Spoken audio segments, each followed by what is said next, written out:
akan disampaikan oleh Pak Kristiono dengan judul Future Indonesia Coal, Security or Sovereignty. Pak Direktur sebentar lagi akan hadir. Cuma untuk memulai mungkin saya serahkan ke moderator, Mas Toto Yulianton dari Dirjen Minerba. Untuk memulai nanti setelah Pak Direktur datang, kita break sejenak untuk mendengarkan arahan dari Pak Direktur. Silakan Mas Toto. Baik. Terima kasih Pak Boman atas kesempatannya.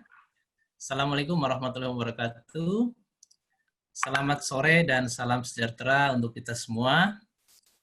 Baik, pada sore hari ini saya Toto Yulianton, saya bertugas sebagai Inspektur Tambang di Direktorat Teknik dan Lingkungan Minerba, ditugaskan untuk menjadi moderator pada webinar ke-6 Ikatan Alumni Metalurgi ITB. Tema webinar hari ini sangat menarik karena tidak seperti 5 webinar yang telah berjalan yang temanya terkait dengan mineral logam. Sore ini kita akan membahas terkait batu bara. Ya. Kalau kita flashback kepada Undang-Undang Nomor 3 Tahun 2020 tentang perubahan atas Undang-Undang Nomor 4 Tahun 2009 tentang pertambangan mineral batu bara, yang mana kan di pasal 102 bahwa pemegang izin usaha pertambangan dan izin usaha pertambangan khusus pada tahap operasi produksi dapat melakukan pengembangan dan pemanfaatan batu bara. Pengembangan batu bara ini pada intinya adalah pengolahan atau hilirisasi batu bara ya. Sebetulnya sudah disebutkan juga di PP 23 2010 ya, ada kualitas batu bara, upgrading, kemudian gasifikasi, kemudian liquefaksi ya. Gasifikasi termasuk UCG, kemudian ada cold water mixture ya. Ini sangat menarik Bapak Ibu peserta webinar. Sambil menunggu nanti kebetulan Pak Direktur Pembinaan Pengusahaan Batu Bara insya Allah akan berkesempatan memberikan sambutan pembuka, akan tapi beliau pada sore hari ini masih rapat pembahasan RPP terkait hilirisasi batu bara juga ya. Jadi ini dari sisi regulator dari pemerintah sedang maraton ya, membahas peraturan pemerintah sebagai peraturan turunan dari Undang-Undang Nomor 3 Tahun 2020. Baik, sebelum kita masuk ke agenda berikutnya, akan saya bacakan tata tertib webinar pada sore hari ini. Panitia silakan menampilkan slide tentang tata tertibnya.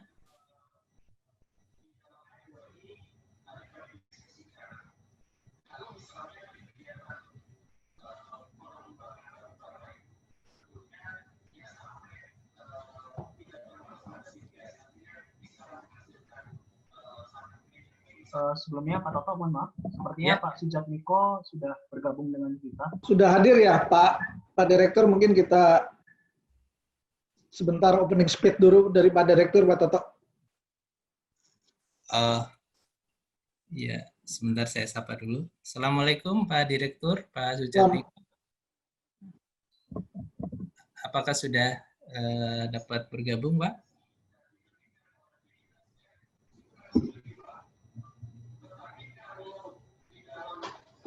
Udah. Ya. Oh, masih setting sepertinya, Pak. Masih setting perangkatnya. Mungkin kita lanjut dulu, Pak. Ya, silakan Mas Toto. Ya. Mas Fikri bisa ditampilkan tatipnya? Nanti saya bacakan. Baik, sebentar, Pak. Ya.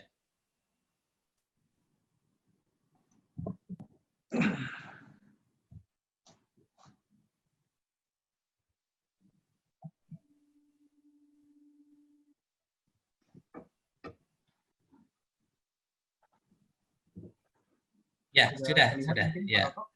Baik, terima kasih. Ibu, Bapak, peserta webinar keprofesian Ikatan Alumni Teknik Metalurgi yang berbahagia dimanapun berada. Akan saya bacakan tata tertib peserta untuk webinar sore hari ini. Yang pertama, menggunakan nama akun yang formal dan berkomunikasi menggunakan bahasa Indonesia yang baik dan benar. Dua, tidak diperkenankan berbicara gosip, obrolan berbau sara. Ketiga, peserta mengikuti instruksi moderator selama kegiatan berlangsung. Keempat, peserta aktif menyimak sepanjang jalannya materi dan wajib mute mikrofon atau perangkat gadgetnya. Selanjutnya, setelah pemaparan materi, moderator mempersilahkan peserta untuk bertanya dengan menggunakan fitur chatroom pada tampilan Zoom. Jika ada tanggapan diskusi, silakan klik raise hand dan tunggu persetujuan dari moderator untuk berbicara. Di akhir acara, peserta dan narasumber akan melakukan foto bersama. Semua peserta dapat menghidupkan fitur videonya. Hal-hal yang lain yang belum diatur dalam tatib ini akan disampaikan kemudian. Nah, sebagai informasi juga bahwa webinar sore hari ini selain live di Waalaikumsalam Pak Direktur Pak Sujatmiko. Ya, Afif ikut main. Sudah dapat bergabung, Pak?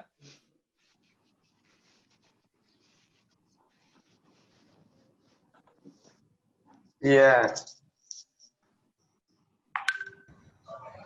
Ya, sambil menunggu mungkin ya.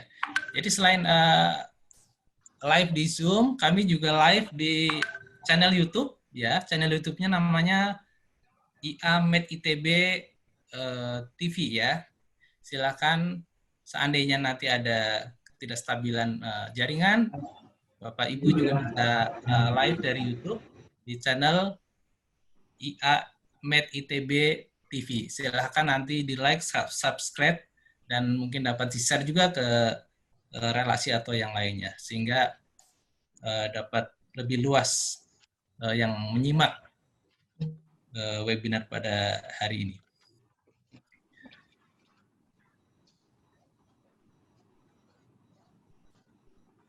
Ya, ini Pak Direktur sudah sebentar lagi akan bergabung. Mohon maaf, baru sempat gabung tadi membahas RPP hilirisasi. Pas juga dengan acara ini. Betul, Pak. Iya. Sangat tepat, ya. Oh, ada Pak Bambang Setiawan. Assalamualaikum Pak Bambang. Apa kabar Pak? Sehat selalu, lihat Bapak. Senang ya. Ya. Mudah kembali. Pak Jeffrey dan yang lain. Ya. Monggo Pak Toto untuk panitia. Ya, Pak Direktur, ya tadi kami buka sedikit untuk membacakan tatib. Berikutnya mungkin saya kembalikan ke Pak Boman dulu untuk memandu atau berinteraksi dengan Pak Direktur. Silakan Pak Boman. Oke, terima kasih Mas Toto. Selamat datang Pak Sujatmiko di webinar Ikatan Alumni Metalurgi ITB. Apa kabar Pak? Sehat Pak? Alhamdulillah baik, sehat, bahagia sekali di sini saya. Baik Pak, untuk mempersingkat waktu, jadi webinar Ikatan Alumni Metalurgi ITB ini webinar yang ke-6 dari berbagai komoditi. Sebelumnya kita sudah melakukan ya, emas, nikel, dan yang ke-6 ini kita komoditi batubara, Pak. Peserta yang mendaftar kira-kira 380 orang, tapi yang hadir baru sampai saat ini 162 orang, Pak. Jadi untuk mempersingkat waktu, kami persilakan Pak Sujatmiko selaku Direktur Pembinaan Pengusahaan Batubara dari Ditjen Minerba untuk menyampaikan speech pembukaan, Pak. Waktu dan tempat kami persilakan. Terima kasih Pak Boman Situmorang, Ketua Umum Ikatan Alumni ITB Teknik Metalurgi. Yang saya hormati senior kami di sini, Pak Bambang Setiawan, Pak Jeffrey, Pak Irwan Pro, dan teman semuanya, pembicara, dan para alumni Teknik Metalurgi ITB setelah hari sekalian. Assalamualaikum warahmatullahi wabarakatuh. Waalaikumsalam. Selamat sore dan salam sejahtera untuk kita semua. Terima kasih sudah diundang. Saya merasa bahagia sekali bisa memberikan update kepada teman-teman di sini, karena kita baru saja selesai pleno RPP pengusahaan. Nah, terakhir kami masih rapat dengan Brussels mengenai antara hilirisasi batu bara. Nah, intinya pemerintah tidak akan kendor untuk mendorong hilirisasi batu bara sampai kalau ibarat ada produk pipa itu mengalir sampai jauh. Menghilir sampai jauh. Karena dengan menghilir sampai jauh maka nanti akan ada nilai ekonomi, ada multiplier effect yang menyertainya. Kalau sekarang ini kan kita eksplorasi, nambang, ngangkut, nimbun, bakar, selesai, Pak. Selesai menjadi industri untuk berikutnya. Nah, harapannya ke depan, apalagi nanti dengan teman-teman metalurgi kan punya keahlian di sini, kita eksplorasi, kita nambang, kita ngangkut, kita mengolah, menghilirkan menjadi sesuatu yang punya nilai tambah tinggi. Kenapa ini penting? Karena undang-undang kita yang baru sudah sangat jelas mendorong agar paling tidak kepada PKP 2BG1 yang akan diperpanjang nanti begitu menjadi UPK, wajib melaksanakan pengembangan dan pemanfaatan batubara.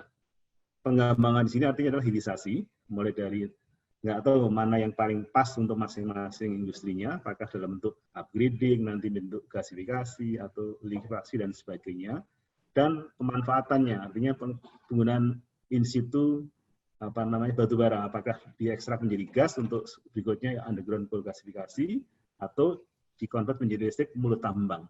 Ini dua hal penting ini semangatnya Undang-Undang 3 2020 dan juga semangat pemerintah untuk nanti mendorong para PKP 2BG1 yang menjadi IPK. Namun bagi IP batubara masih semacam bukan kewajiban dapat melaksanakan pengembangan tergantung skema cadangan dan bisnis yang akan dilaksanakan. Namun bagi PKP 2BG1 wajib hukumnya begitu menjadi UPK wajib melaksanakan pengembangan dan pemanfaatan batubara. Kalau enggak nanti perpanjangan Bitcoin tidak akan diberikan.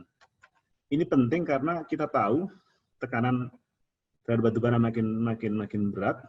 Hari ini aja dengan kondisi COVID aja begitu listrik berkurang, permintaan turun, harga kita terus turun. Nah, kita kan masih punya sekitar 150 miliar ton sumber daya, punya cadangan sekitar katakanlah 40 miliar ton. Nah, kalau steady kita menggunakan 400 juta ton setahun aja untuk listrik kan berapa tahun kita punya lasting untuk batubara. Nah, kami di Minerba atau di pemerintah ingin mengajak para pihak, apakah nanti dari investor, praktisi, akademisi, semua expert untuk bagaimana memikirkan masa depan batubara agar everlasting, agar bisa terus berkontribusi kepada perekonomian negara. Karena kita nggak bisa pungkiri, kita punya batubara dari Aceh sampai Papua. Kalau kita nggak pintar, kita nggak smart menyikapi keberadaan batubara kita dengan inovasi dan terobosan teknologi yang bagus, saya khawatir batubara suatu saat menjadi sejarah.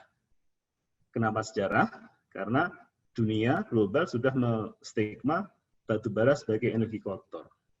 Karena saat ini kan batubara masih dipakai untuk sebagai sumber energi primer, dibakar menghasilkan listrik. Nah, pembakaran batubara ini kan sudah diserang masalah isu lingkungannya, apakah CO2-nya, SOx-nya, NOx-nya, dan yang terakhir yang mungkin kawan-kawan juga perlu update, mulai ditembak juga merkurinya.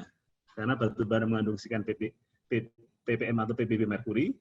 Kalau setahun dunia membakar 6 miliar ton batubara, kalau satu ppb kan ada 6 ton merkuri yang terkumpul di atmosfer dan ini nggak bisa hilang, suatu saat terdeposisi. Nah, sudah terjadi di Greenland dan sebagainya. Nah, ada merkuri teti yang mengharuskan nanti tahun 2000, saya lupa tahunnya, Indonesia harus mulai MVD, measure dan memverifikasi emisi merkuri dari cerobong PLTU-nya. Nah, kalau tekanan lingkungan makin besar, makin kuat, kalau kita tidak menyikapi dengan proper dan dengan smart, nanti saya khawatir persis batubara nasibnya kayak tambang merkuri kita, kayak Sinabar. Dulu orang pakai merkuri untuk lampu, untuk kesehatan dan sebagainya, begitu merkuri di-ban, tambang merkuri berhenti. Saya sampaikan lagi sini, dulu orang pakai asbes untuk atap, begitu asbesnya asbestosis, berhenti. Nah, batubara penggunaan yang menghilir ini, yang dikonversi menjadi produk yang lebih bersih, dan tentunya lebih terjangkau, baik harganya maupun keberadaannya bagi masyarakat. Kalau orang mengatakan trilema energi, antara sustainability, affordability, dan accessibility, saya nggak sepakat. Justru peluang lah.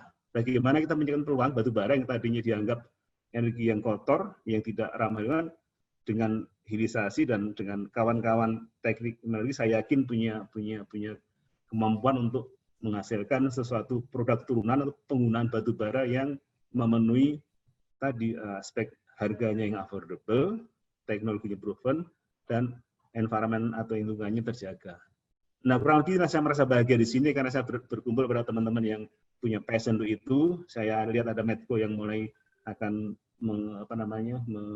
mengupayakan UCG dan sebagainya. Mudah-mudahan dengan webinar ini ada semacam ide atau informasi yang membuat kita makin yakin bahwa hilirisasi ini bukan sekedar wacana, tapi memang bisa dilaksanakan. Nah, untuk itu pemerintah pada posisi siap memberikan insentif yang diperlukan. Contohnya di Minerba. Dalam undang-undang, dalam PP-nya kita akan memberikan insentif bagi perusahaan IUP atau PKP 2B batubara yang melaksanakan hilirisasi terintegrasi, maka dapat insentif non-fiskal untuk tambangnya yang mensuplai pabrik hilirisasi ini bisa terus cadangannya diupayakan sampai memenuhi kebutuhan pabriknya.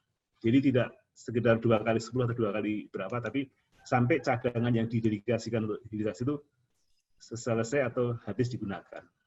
Setiap 10 tahun diperpanjang. Nah, itu dalam kriteria terintegrasi. Kemudian mengajak kepada pengalaman di Tanjung Enim dan di KPC, pemerintah dalam ini BKPM mengkoordinasikan insentif apa yang diperlukan untuk membuat viability atau kelayakan ekonomi dari misalkan KPC mengonversi batu bara menjadi metanol untuk bensin dan untuk nanti FAME bisa paling tidak pada saat batu bara dikonversi menjadi syngas harganya nggak kalah dengan natural gas. Ini memang tekanan luar biasa karena kita lihat sekarang harga gas alam kan sekitar $4 per MMBTU nih. Sementara proposal yang masuk kita saat ini kalau konversi batu bara syngas itu sekitar 5,7 sampai $5,5 per MMBTU. Nah, harapan kami dengan itu karena mahal, karena masih kita beli produk atau beli teknologi. Nah, kawan-kawan dari teknik metalurgi harus bisa nanti memberikan semacam, saya nggak tahu apa proyeknya, kayak misalkan hilirisasi merah putih lah begitu, untuk menjadikan atau membuat prototipe atau pabrik konversi batu bara murni karya anak bangsa sehingga harganya murah, nggak nambah biaya macam-macam lah. Begitu Pak Bauman dan kawan-kawan semuanya, Pak Bambang Setiawan, Pak Jeffrey, Pak Irawan Purwo, dan kami berharap dengan webinar ini kan kami sudah nyusun RPP, nanti akan bikin permen. Permen berikutnya akan ada nanti SOP maupun kebijakan teknis. Nah, harapan kami kawan-kawan dari teknik energi bisa memberikan feeding kepada pemerintah antara cita-cita kita dengan praktek di lapangannya bisa dilaksanakan. Jadi dari sisi bisnisnya investornya dapat porsi yang memadai, pemerintah dapat manfaat, dan bagi pengusaha batubara juga bisa meyakinkan bahwa tambang batubaranya bisa bermanfaat sampai cadangannya habis. Saya yakin dengan semangat kita untuk memandang batubara tidak sebagai bahan baku energi, tapi bahan baku industri dan yang lainnya, maka akan menjadi semacam terobosan yang luar biasa, karena pasti teman-teman tahu turunan dari batu apa saja, tapi saya sedikit share aja. Tahun 99 saya ke Kyushu Steel Making Process di kita Kyushu. Mereka mengimpor batu bara Indonesia, membuat baja di sana. Dari tarnya saja, dari koltarnya aja, dia bisa membuat diamond pit, bisa membuat jembatan ringan yang kuat, membuat shaft golf dan raket. Nah, itu dari tarnya saja. Nah, saya yakin dengan matrik batu bara yang macam-macam sumbernya ini bisa kita ekstrak menjadi produk-produk turunan yang bermanfaat. Demikian kurang lebih bukan pengantar tapi pesan dan juga update dari kami, dan kami berharap agar teman-teman bisa memberikan masukan yang berharga bagi pengembangan batubara selanjutnya. Demikian yang saya dapat sampaikan dan selamat mengikuti webinar. Semoga webinar tidak berhenti di sini, tapi juga berikutnya akan kami tunggu proposal project info memo yang bisa menjadi project patent untuk hilirisasi berikutnya. Terima kasih. Wassalamualaikum warahmatullahi wabarakatuh. Selamat sore. Waalaikumsalam warahmatullahi wabarakatuh. Terima kasih Pak Direktur atas arahan pembuka yang baik buat kita semua. di webinar ini. Mudah-mudahan tawaran pemerintah tetap fokus dan tetap straight untuk hilirisasi batubara. Oke, untuk mempersingkat waktu, saya kembalikan ke moderator, Mas Toto, agar segera bisa memulai webinar kali ini. Sekali lagi, terima kasih Pak Direktur. Bapak Iswan, saya izin mandek ya untuk acara yang lain. Sampai ketemu lagi, Pak Bambang, Pak Jeffrey, Pak Irwan Purwo, dan semuanya. Assalamualaikum. Terima kasih. Pak, maaf Pak, sebentar sebelum kita bisa foto dulu. Siap. Foto paling ganteng nih. Silakan panitia untuk foto dulu dengan Pak Direktur. Senyum yang manis dong, semuanya. Ayo, senyum optimis.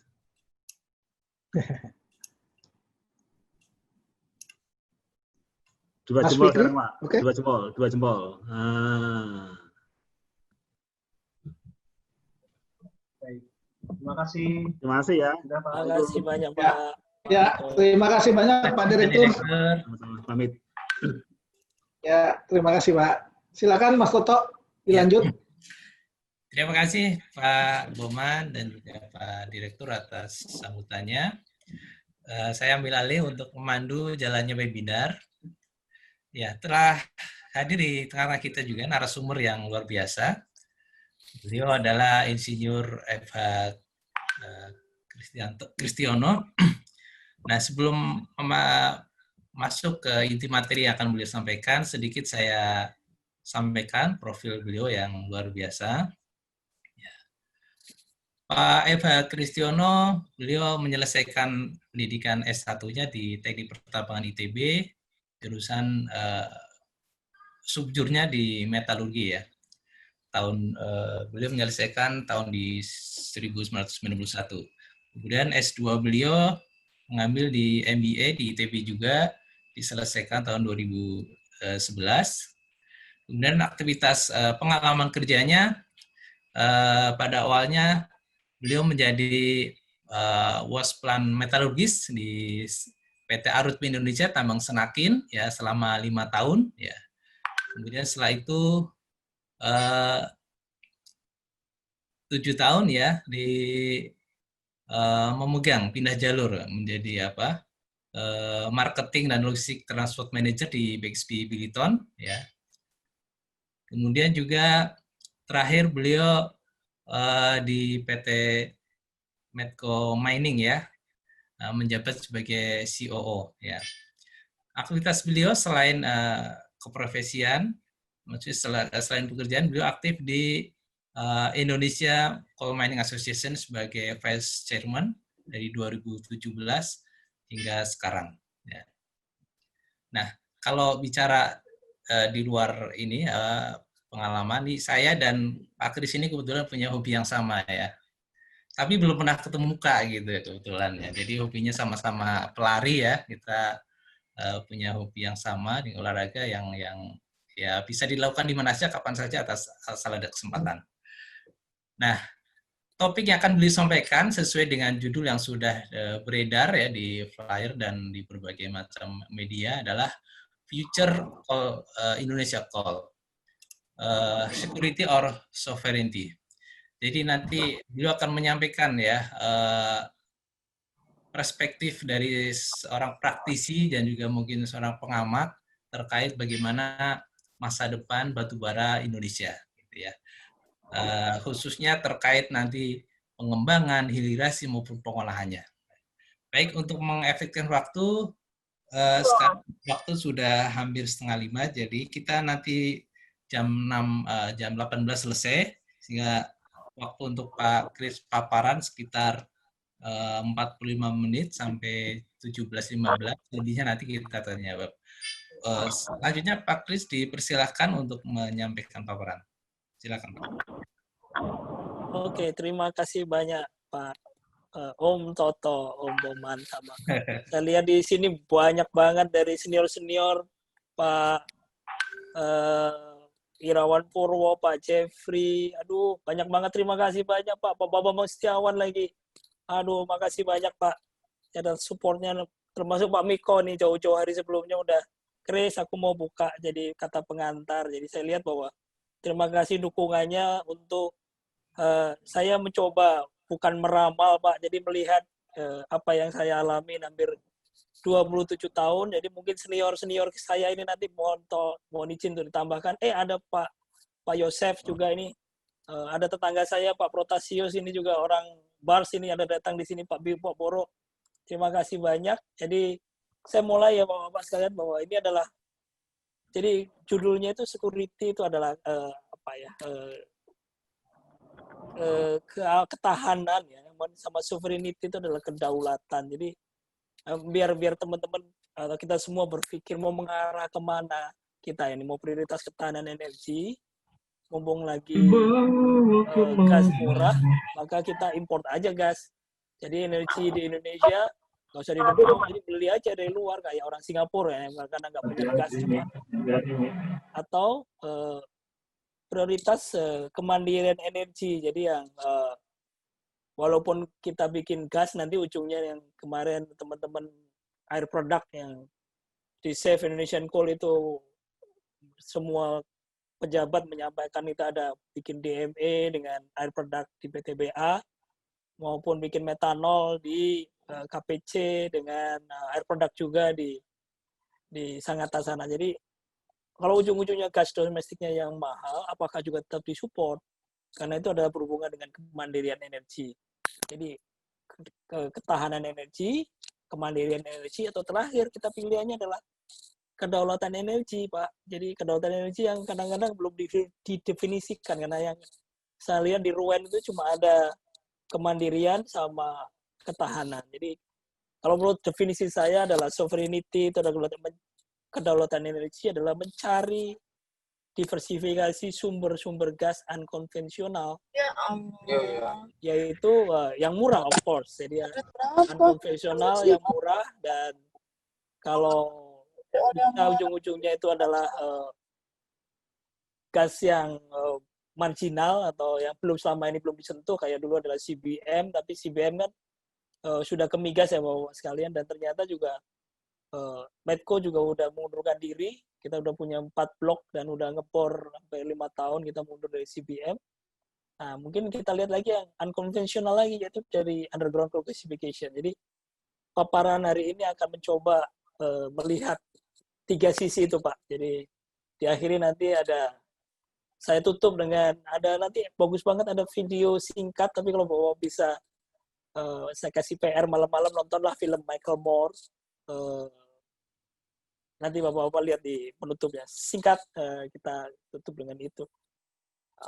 Kita mulai dari outline-nya Bapak-Bapak. Waktunya cuma 45 menit. Ini ada 42 slide. Jadi kecepatan saya harus 1,5 menit per slide ini.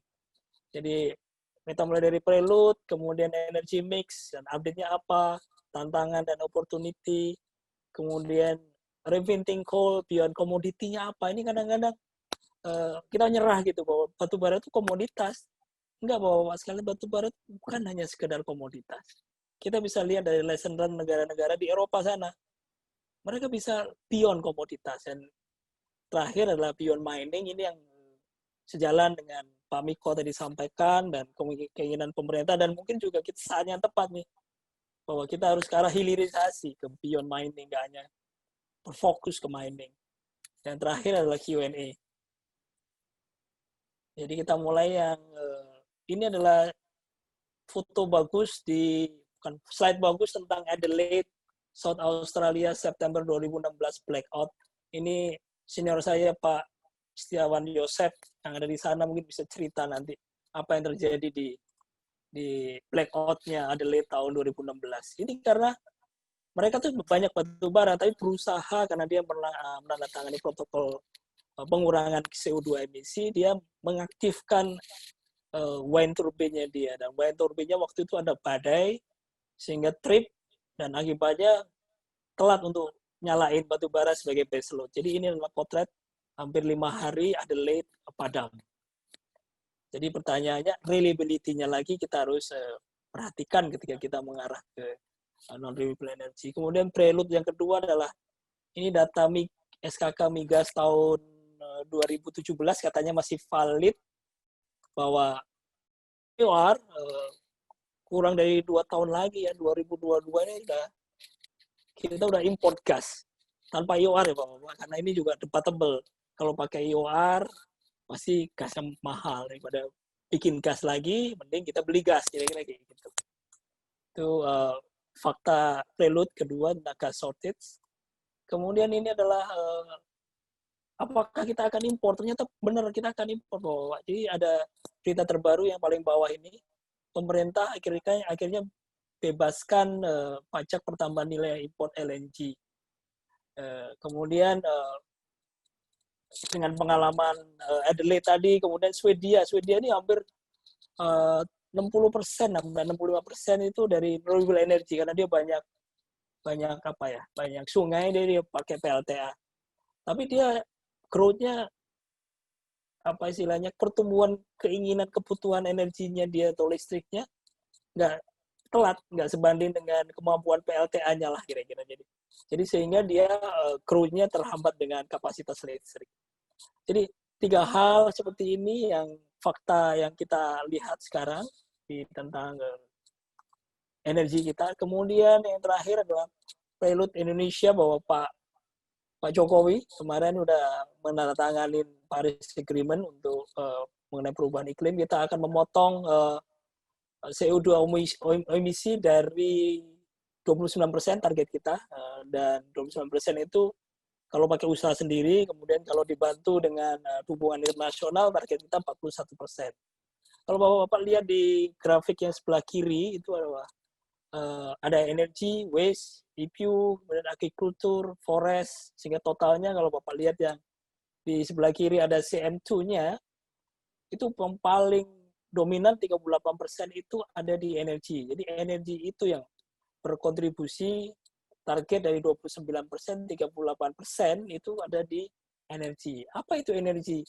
Kontribusi energi itu ternyata kalau Bapak lihat yang sebelah kanannya lagi, itu yang subsektornya, bahwa itu adalah paling 54%. Jadi Paretonya ya kalau kita bisa kurangin emisi sampai 29% apabila kita fokus ke renewable energy. Karena yang lain-lain seperti energy efficiency, clean power, post mining reclamation yang kita lakukan itu kecil, kayak post mining cuma 5%. Jadi kita harus dorong si renewable energy ini agar tercapai targetnya dan tetap kita bisa pakai batu bara sebagai base load dan pertumbuhan. Kira-kira itu konsepnya. Kemudian next slide-nya kita, ini adalah energy mix dan update. Tapi ceritanya nggak sesuai dengan target kita, bahwa 2019 tahun yang lalu yang Bapak-Bapak lihat di sini yang hijau ini adalah energi baru, cuma 9% dari target 12. Kemudian 2025 itu 23%, 31%. Jadi untuk nyampe emisi CO2 tadi, bahwa ini targetnya seperti ini. Dari RUN, dari DEN kita. Sehingga apabila Bapak-Bapak lihat gimana pencapaian dan outlook-nya, ini outlook-nya. Pencapaiannya. Jadi ini adalah yang merah ini adalah target RUN. Jadi 2019 tahun lalu itu targetnya 12, baru kecapai 9 tuh. Jadi PR-nya banyak banget di energi terbarukan. Kalau ini nggak tercapai, susah kita nanti untuk bisa membakar batu bara, karena apabila kita bisa memenuhi emisi CO2 dengan membuat growth-nya si energi terbarukan sesuai dengan target, maka kita bisa memakai batu bara untuk pertumbuhan. Nah, kenapa kira-kira? Ternyata yang kita lihat bahwa di energi terbarukan, contohnya ini adalah panel solar matahari, ya, panel surya, itu adalah, Bapak-Bapak lihat yang Indonesia ada di mana? Indonesia itu ada di, ya nggak mahal-mahal banget kayak Kanada, cuma dia ada di tengah-tengah. Paling murah itu India. Kenapa India murah? Karena di sana panelnya dia pun bisa bikin sendiri, dia bisa bikin silika. Nanti Pak Boman bisa cerita kalau mau bikin silika buat solar panelnya. Jadi di sana murah, sehingga harga satuan persen KWH-nya untuk solar cell lebih murah di mana, di India. Kalau kita mahal, Mas Ian. Dan kemudian kita nggak kayak Swedia yang punya banyak air terjun, atau tadi contohnya adalah yang banyak banyak apa ya? Banyak angin, itu ada Eropa kan. Eropa banyak angin. Kita kan jarang angin. Jadi artinya kita harus gali dari energi baru terbarukan. Apa yang bisa kita lakukan untuk meningkatkan target emisi itu. Kemudian dan lagi masalah kita itu adalah land di Indonesia. Di India karena dia kontinen, small kontinen, jadi landnya nggak ada isu. Kita kan pulauan. Jadi kemarin idenya dari Minerba, reklamasi, danaunya dibikin jadi tempat buat ladang solar cell. Gitu. Kira-kira seperti itu. Karena lahan kita mahal banget. Beda dengan di India.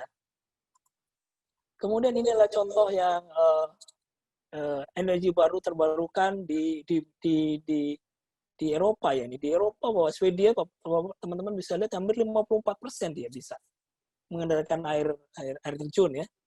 Tapi rata-rata di Eropa itu hanya 20%. Jadi kalau kita targetnya sampai tadi berapa 31%, waduh, benar-benar PR-nya gede banget itu yang harus kita lakukan sampai 2050 untuk membantu energi baru terbarukan memenuhi komitmen karbon, emisi karbon. Kemudian ini adalah Bapak bisa lihat bahwa ini kita nggak bisa ngandalin lagi terhadap minyak ya, minyak sama gas. Oil production kita makin menurun, nah, tapi konsumsinya makin naik. Bapak bisa lihat yang sebelah kirinya itu produksinya naik, kemudian yang di bawah gasnya juga gitu. Gasnya decline. Contohnya paling gampang buat Medco adalah kita punya gas di Tarakan Basin di sana. Kita punya PSC, cuma gasnya kan ditambang sejak zaman Belanda. Jadi sekarang pilihannya gasnya untuk city gas, untuk listrik PLN, atau sebagian beberapa untuk community, untuk masak ya. Atau kita taruh untuk pabrik metanol. Tapi ya karena gasnya sedikit, pilihannya ya stop pabrik metanol, gasnya buat listrik PLN. Jadi itu salah satu contoh bahwa gasnya makin menurun, tapi teman-teman bisa lihat kebutuhannya makin membesar. Sehingga ditutupi dengan apa? Dengan impor. Kemudian ini adalah, kalau ngeliat cost untuk impor, tadi udah diberikan PPN-nya, akan dikasih karpet merah lah, nggak ada PPN lagi lah. Jadi kelihatannya bahwa kita akan memilih bukan kedaulatan energi. Jadi yang penting ketahanan energi aja, yang cari murah maka kita beli. Ini Bapak-Bapak bisa ngeliat yang sebelah atas itu cost struktur untuk LNG import. Jadi isinya adalah feed gas-nya memang murah, tergantung ya, dari Qatar itu bisa sampai minus itu. Tapi kalau misalkan beli dari Amerika, mungkin sekitar $2 per MMB itu di wellhead. Kemudian harus dilikuifaksikan, teman-teman. Habis dilikuifaksi, maka harus ditransport. Habis transport, baru datang ke tempat kita, diregas lagi. Itu biayanya sampai sekitar $8. Jadi makanya ketika kita kembali ke domestic gas price-nya kita yang di bawah kanan bawah itu berfluktuasi terhadap harga LNG kalau impor. Ada yang 8 di mana itu $8 per MMBTU ya di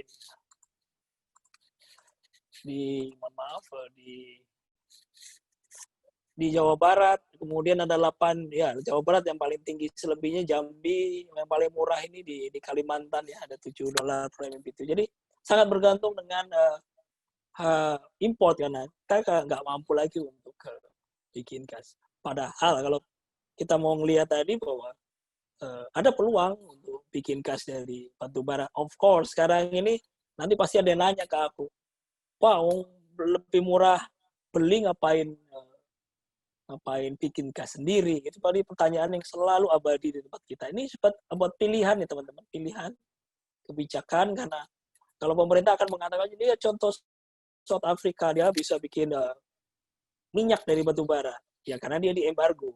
Nah, tapi at cost berapa gitu kira-kira. Nah, ini adalah salah satu contoh yang kita bisa breakthrough gitu kira-kira. Teman-teman bisa lihat di sini adalah 5 barang dengan nilai impor terbesar. Yang pertama, of course, mesin, barang modal ya, pesawat listrik dan lain sebagainya. Kemudian yang kedua, Bapak-Bapak bisa lihat plastik dan barang dari plastik. Sedangkan plastik dan barang dari plastik ini bisa dibikin dari gas batu bara.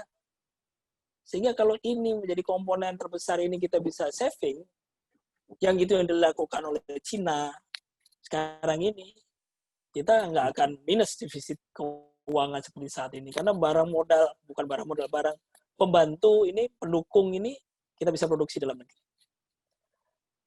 Kemudian lanjut, ini adalah salah satu contoh Cina nih ya. Salah satu contoh Cina. Apa yang terjadi di Cina, di sana? Nah, Cina itu produksi metanol, teman-teman, itu hampir 80 juta ton setahun. Dari mana itu? Batu bara itu. Teman-teman bisa lihat di main teknologi di bawah. Di sebelah kanan ada tabel teknologi yang dia pakai. Dia pakai General Electric, pakai Shell, pakai H2L, gitu kan. Dan teman-teman bisa lihat di sebelah tengahnya itu kapasitasnya 1,8 juta dan 1,6, 1,5. Dan kalau di Indonesia berapa ya produksi metanol kita? Pasti nggak ada yang tahu karena kalian bukan orang teknik kimia kan. Tapi karena kita harus masuk ke gasifikasi, kita harus belajar nih binatang yang baru namanya metanol. Metanol itu sekarang cuma 330, 0,3 juta per tahun. Jadi even satu pabrik yang di sana pun kita 0,nya dibandingkan kapasitas produksi Cina yang 80 juta. Kalau di dunia sendiri metanol kapasitasnya 130. Aku tadi salah. 300.000 ton setahun itu bukan kapasitas, tapi adalah actual production. Kapasitasnya 2 kali lipat, 600. Aneh juga kan? Punya kapasitas 600, tapi produksinya cuma 300. Kenapa yuk? Ya karena gasnya impor. Kalau gasnya lagi mahal ya nggak ekonomis kan? Ya itu dia, kembali ke ketahanan energi tadi. Jadi Indonesia cuma 0,3 juta ton setahun metanol. Metanol ini nanti dipakai apa? Sebagai bahan dasar tadi untuk bikin plastik. Nanti kita lihat ada pohon. Sebenarnya di slide awal aku, kalau teman-teman mau lihat lagi, itu ada pohon batu bara lah. Mulai dari batangnya batu bara, kemudian padat, ada ranting padat, ada ranting gas, ada ranting syngas, ada ranting liquid, cair, dan lain sebagainya. Nanti kita masuk ke situ. Kemudian lanjut ke apa yang dilakukan di Cina. Nah, ini agak kimia sedikit ya teman-teman. Bapak, 2015 itu hampir 40,2% dia batu bara mereka untuk chemical and fuel. Kemudian di 2020 sekarang ini batu bara mereka hampir berapa persen tuh? 61% dia. Dia pakai itu semua untuk chemical dan fuel. Apa itu chemical dan fuel? Yaitu adalah metanol ini. Pakai metanol. Ada MTG, MTA, MTP.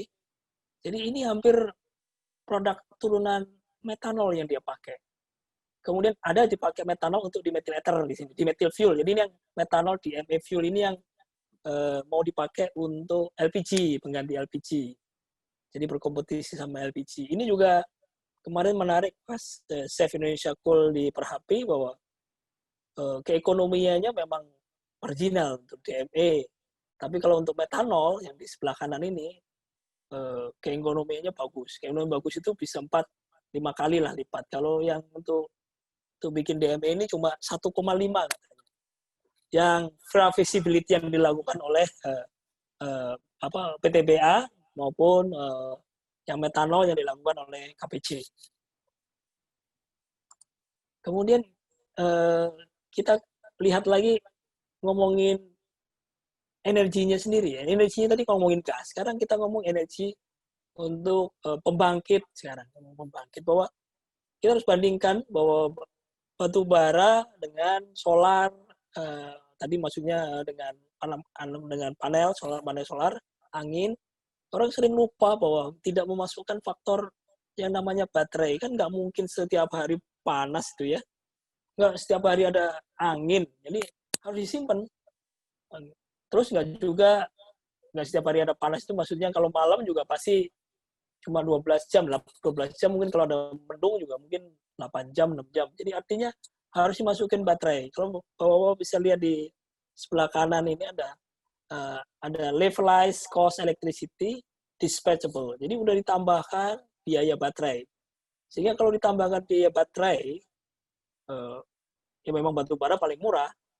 Jadi artinya untuk base load kita memang harus ke batu bara, tapi mengarah karena kita mau mencapai emisi karbon dan agar batu bara kita juga diizinkan dibakar, maka kita harus merubah atau mengencourage, mencari peluang lokal. Jadi energi baru, energi terbarukan ini memang nggak bisa meniru apa yang dilakukan di Eropa atau di India. Kalau kita mungkin akan lebih cocok di geothermal gitu, karena banyak potensi geothermal. Jadi fokus di situ. Indonesia mungkin renewable energinya dari geothermal. Kemudian ini adalah grafik bagus yang aku dapat dari dari our work in data, bahwa ini ada satu garis, kalau teman-teman bisa lihat ada satu garis melintang gitu ya, melintang bahwa ada Cina di ujung atas, India di bawah. Jadi yang paling bagus itu pas garis itu. Pas garis itu. Cina jelek karena dia emisinya banyak banget. Nah, India jelek banget di bawah karena dia kemahalan. Nah, Indonesia ada di paling bawah, kayak United States Amerika ini ada di atas tuh. Dia cuma kalau kurvanya itu terhadap global population, jadi Amerika populasinya kan ada di situ ya dibandingkan Indonesia, dibandingkan India. Tapi dia emisinya, Bapak teman-teman bisa lihat, emisi CO2-nya di atas 15%. Jadi termasuk kalau teman-teman lihat itu negara-negara maju, Rusia, Jepang ini malah di atas garis itu. Jadi artinya kita masih punya hak sebenarnya. Bahasa jeleknya itu muka-muka teman-teman Enviro nggak merasa tersakiti. Sedikit mengotori agar dengan karbon, dengan emisi karbon, agar kita bisa tumbuh sesuai dengan mereka. Karena kita masih ketinggalan. Kita masih punya hak. Harusnya kayak Amerika itu boleh berhenti kan? Atau Cina itu harusnya berhenti. Tapi kenyataannya enggak kan? Mereka terus saja untuk melakukan pengotoran emisi. Apalagi Amerika kan udah keluar dari protokol Paris kemarin. Nah, ini yang kalau di summary bahwa batu bara itu dipakai buat apa aja sih? Mungkin di sini ada teman-teman, aku undang kemarin tuh teman-teman dari para trader marketing batu bara, bahwa kita harus tahu knowledge produk kita, mulai dari steaming, teman-teman bisa lihat kan ada rekrutan, kemudian ada coking coal, kemudian ada steaming coal untuk apa? Untuk gasifikasi hilirisasi lah, kira-kira kayak gitu.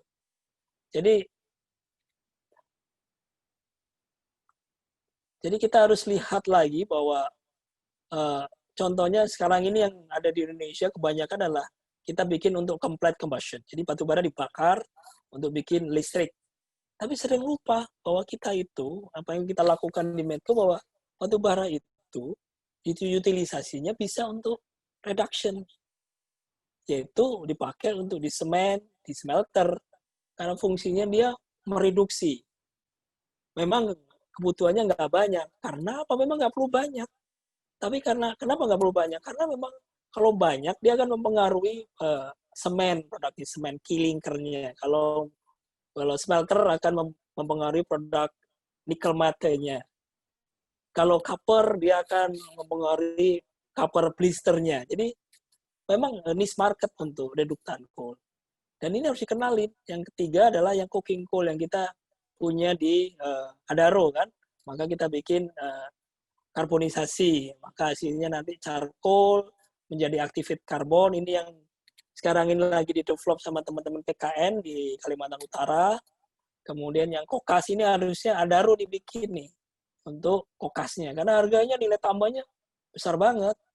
Coking coal itu sekarang harganya 111. Kalau jadi kokas, $385. Jadi hampir 3 kali lipat. Kenapa nggak bikin kokas? Nah, kira-kira gitu. Terus yang sekarang ini lagi hits, lagi apa ya? Lagi naik daun. Nah, ini adalah gasifikasi. Gasifikasi ini untuk bikin syngas. Tapi gasifikasinya ada 2, teman-teman. Ada gasifikasi yang di bawah tanah, namanya adalah surface gasifikasi. Ada juga gasifikasi yang di atas tanah. Nanti kita bisa lihat keekonomiannya. Yang di atas tanah ini, yang surface gasifier ini udah proven dilakukan di Cina, dan proses hilirnya di sini jadi bikin metanasi, fish-strop sintetis, liquefaction, shift reaction, metanol sintesis. Ini sebenarnya udah harusnya nggak perlu masuk ke tambang lagi nih. Ini sudah proses industri, teknik kimia, sudah masuk ke departemen perindustrian lah sebenarnya. Nggak perlu masuk ke mana, ke departemen tambang. Yang departemen ke gasifikasinya bikin syngas. Yang ditambah karena sekarang kan digabung jadi satu di bawah Minerba untuk hilirisasi. Salah satunya adalah untuk metanasi, maka jadi synthetic natural gas. Synthetic natural gas ini adalah gas bikinan lah, bukan liquid natural gas. Jadi dia bikinan dari batu bara pakai proses metanasi. Kemudian dia bisa dicairkan menjadi diesel, bisa juga jadi minyak, kalau teman-teman lihat adalah premium di likuifaksi. Kemudian kalau dia ditambah pakai shift reaction, dia bisa jadi amonia buat urea, buat pupuk, sama amonium nitrat untuk blasting, bahan blasting. Dan terakhir adalah proses metanol sintetis untuk jadi DME, metanol formaldehyde. Nah, DME ini untuk untuk LPG, bahan campuran LPG. Jadi dia head to head dengan harganya LPG. Kalau metanol ini untuk bahan dasar, so simple tadi, bikin plastik, bikin macam-macam tadi, produk hilirnya udah ya plastik, sandal, yang proyek petrokimia lah. Ini metanol sebagai feedstocknya. Jadi nanti kita pembahasannya akan sering kembali ke slide ini karena ini menjadi kayak roadmap-nya gitu teman-teman. Jadi ini roadmap-nya. Kemudian next-nya adalah, nah ini untuk membangun negeri ini itu sebenarnya dimanapun lah kan negeri ini, bahwa diperlukan sebenarnya aku lihat ada batu bara, semen, dan listrik. Jadi batu bara untuk energi, semen untuk bangunnya, tembaga untuk listriknya. Jadi 3 barang tambang ini emang selalu dipakai, nggak jangan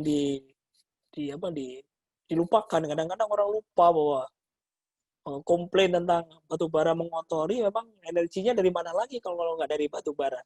Kalau untuk bikin semen, nanti teman-teman bisa lihat hampir 10% dari kapasitas semen itu memerlukan batu bara. Demikian juga untuk yang copper blister, itu hampir 15%, lebih tinggi. Dan kalau nikel mate, kita lihat juga hampir 10%, yang 7-10% tergantung teknologi yang dia pakai.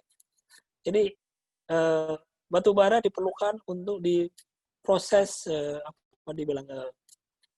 reduktan coal-nya, proses ketika dia ke kiln. Dan inilah salah satu contoh untuk yang kita udah tahu, teman-teman udah tahu bahwa ini untuk yang batu bara untuk boiler, untuk pembangkit listrik. Tapi ingat teman-teman, sekarang ini kan Kementerian Perindustrian sama Kementerian Pertambangan dan Asosiasi Pembangkit Listrik sama Asosiasi Pertambangan Batubara lagi berjuang untuk fly ash, bottom ash itu bukan B3, karena kenyataannya hanya Indonesia aja yang memakai orang Indonesia aja nih, negara kita aja yang mengatakan bahwa FABA, fly ash, bottom ash, itu adalah B3, sehingga nggak boleh disimpan, nggak boleh dijual, harus dimasukkan dalam B3, dimasukkan tailing dam, ditutup. Kenyataannya nggak kayak gitu kan. Emang ada fly ash, bottom ash di pembangkit listrik di Indonesia itu disimpan di tailing dam? Nggak ada. Semua dipakai untuk semen, untuk bikin bata. Jadi, kenapa dibikin B3? Sehingga akibatnya apa, teman-teman? Kalau dibikin B3, kita sebagai penjual batu bara dipenalti oleh PLN atau sama pembangkit listrik. Karena apa? dia mendenda kita untuk membayari proses penanganan limbah. Nah sekarang limbahnya sama dia dijual, harusnya nggak dipenalti dong. Jadi harusnya abu, sulfur, CV mungkin dipenalti karena itu berhubungan dengan pembangkit. Jadi konsep-konsep ini yang mungkin harus kita rubah lagi. Ujung-ujungnya apa dengan bukan dipenalti kan nanti royalti pembayaran pemerintah jadi membesar karena nilainya nggak dipenalti tiap kenaikan 1% abu akan dipenalti misalkan 0,8 misalkan gitu. Setiap kenaikan 0,2% abu sulfur akan didiskon 0,8. Jadi konsep ini yang teman-teman bisa lihat nanti di HBA, HPB kita kan mengacu ke konsep penalti karena dianggap itu adalah merugikan pembangkit karena pembangkit mengeluarkan biaya untuk menangani limbah B3 ini. Ini menarik kajian ini. Nah, kita lagi berjuang di meyakinkan ke Kementerian Lingkungan Hidup. Semoga dalam waktu dekat kita bisa mengeluarkan FABA jadi B3. Sementara ini draftnya saya lihat bahwa FABA itu sudah masuk di luar B3 tapi hanya untuk pembangkit listrik. Jadi teman-teman yang dari perindustrian komplain gitu. Jadi kalau Kementerian Minerba udah senang sudah. Cuma kan kita bersatu dalam berjuang untuk FABA ini jangan dijadikan limbah B3 karena memang bukan limbah gitu. Next slide-nya adalah ini adalah untuk pemakaian batu bara di semen. Jadi kita hampir ya 10% ya setiap klinker yang dibikin oleh pabrik semen itu perlu batu bara. Dan ini suatu rule of thumb gitu yang selama ini nggak pernah digali untuk di semen. Kemudian yang ini adalah kemarin sempat saya diundang oleh teman-teman Vale untuk sharing lah tentang pakaian batu bara untuk mengganti high sulfur fuel oil mereka di Sorako. Jadi saya berpikir bahwa ini juga salah satu potensi bahwa batu bara memang bisa menggantikan high sulfur fuel oil dan pemakaian sulfurnya mereka bisa berkurang sehingga bisa meningkatkan profitnya si nikel smelternya. Dan ini untuk yang copper smelter kajian kita based on Aman Mineral atau Newmont kemarin bahwa hampir sama setiap tergantung dengan teknologinya ya. Kalau Mitsubishi sama Kellogg sama Outokumpu beda. Jadi tapi range-nya antara 15 sampai 7% tiap copper blister yang dibikin perlu batubara antara 7 sampai 15%. Untuk di reduktanya ya, bukan untuk pembangkit. Pembangkit of course ada lagi sendiri, mesti mereka bikin untuk pembangkit listrik. Dan ini adalah yang dilakukan teman-teman PKN. Jadi mereka bikin semikok atau arang ya, untuk proses iron making. Dan yang menarik lagi ini adalah reinventing coal beyond commodity. Ini yang saya coba mengencourage gitu bahwa teman-teman bisa lihat bahwa sampai hari ini sejak tahun 81 Eropa, South Africa, even Newcastle, Australia itu hanya mengenal satu brand yaitu 6.000 NAR atau 6.300 GAR dan dia perdagangan sejak tahun 81 sampai tahun 2017 lah. Tahun 2017-18 dia keluarin indeks baru 5.500 NAR atau 5.500 GAR. Dan Indonesia apa yang terjadi? Banyak banget Indonesia punya komoditas. Sedangkan kalau kita ngomong komoditas ya, komoditas di negara lain itu cuma satu brand. Di Eropa, di Newcastle, di Amsterdam, di Rotterdam, Antwerp di sana cuma satu brand. Jadi di batubara dari Afrika, dari Kolombia, mohon maaf Afrika, dari South Africa of course, dari Kolombia, dari Amerika dibawa ke sana, di blending, habis itu dibawa dengan ponton ke Sungai Rhine, Sungai Wolga, dia jual dengan satu brand. Orang Belanda yang nggak punya batubara udah pinternya kayak gitu kan. Kita tidak pernah melakukan itu. Demikian juga Newcastle. Baru sekarang aja Newcastle dia punya produk yang namanya 5.000 HS ya, 5.000 GAR HS yang HS-nya sampai 15%. Sebelumnya dia cuma punya Newcastle itu ya 6.000 NAR, 6.300 GAR. Jadi produknya cuma satu, nggak banyak. Dan apa yang terjadi di Indonesia? Ini produk kita. Keren kan? Kita punya 8 Parker. Dan ini data lama nih, karena sekarang nggak diterbitkan lagi sama Pato ini. Ada 75 brand yang HPB-nya. Kita Medco ada 2 brand di situ. Ada Medco Cool nomor 12 sama Medco Cool nomor 22. Ini kita punya 75 brand. Akibatnya apa teman-teman?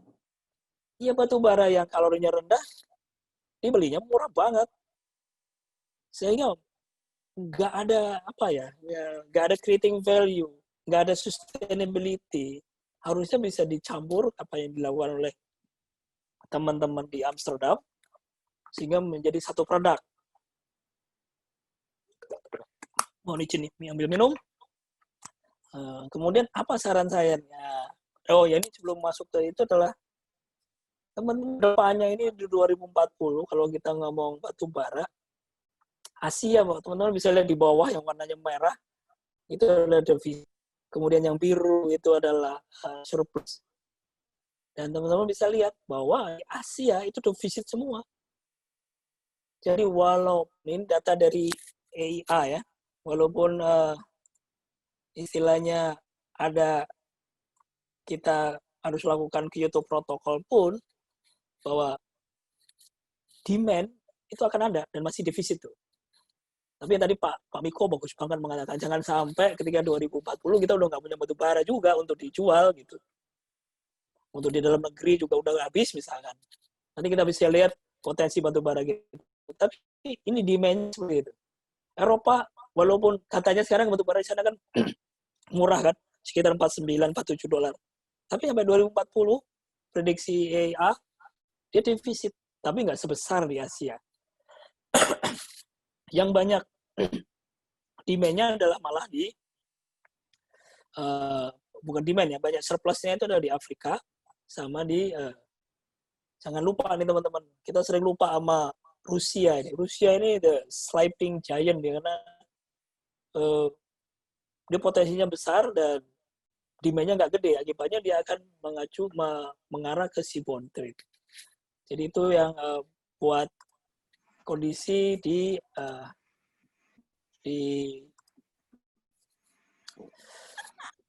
dunia. Nah, ini yang saran aku nih kita semua. Kenapa nggak kita bikin seperti ini aja, bahwa kita bikin core terminal. Nah, Vostony ini terminal baru, teman-teman, di Vladivostok. Kapasitasnya sekarang baru 29. Dan ini tahun lalu 2009. Tahun ini dia targetin ke 40 juta. Dan yang di bawah ini contoh Newcastle yang kapasitasnya 66 juta tahun setahun. Dan bandingkan dengan kita di Indonesia, paling gede kita kapasitas pelabuhan coal terminal siapa paling gede? KPC paling, ya. KPC sekitar 50 juta tahun setahun. Panpu 20 juta, BCT Balikpapan Coal Terminal 30 jutaan itu. Jadi kenapa nggak bikin kayak Newcastle atau bikin kayak Amsterdam, Rotterdam, batu bara dicampur di situ, di blending, dijual. Of course perlu infrastruktur. Kemarin udah saya sampaikan ke Pak Miko dan saran Pak Miko ya, kalau nunggu negara Mas Kris ya nggak akan ada orang bangun. Kemarin Pak senior kita Pak Jeffrey juga harus swasta yang bantu.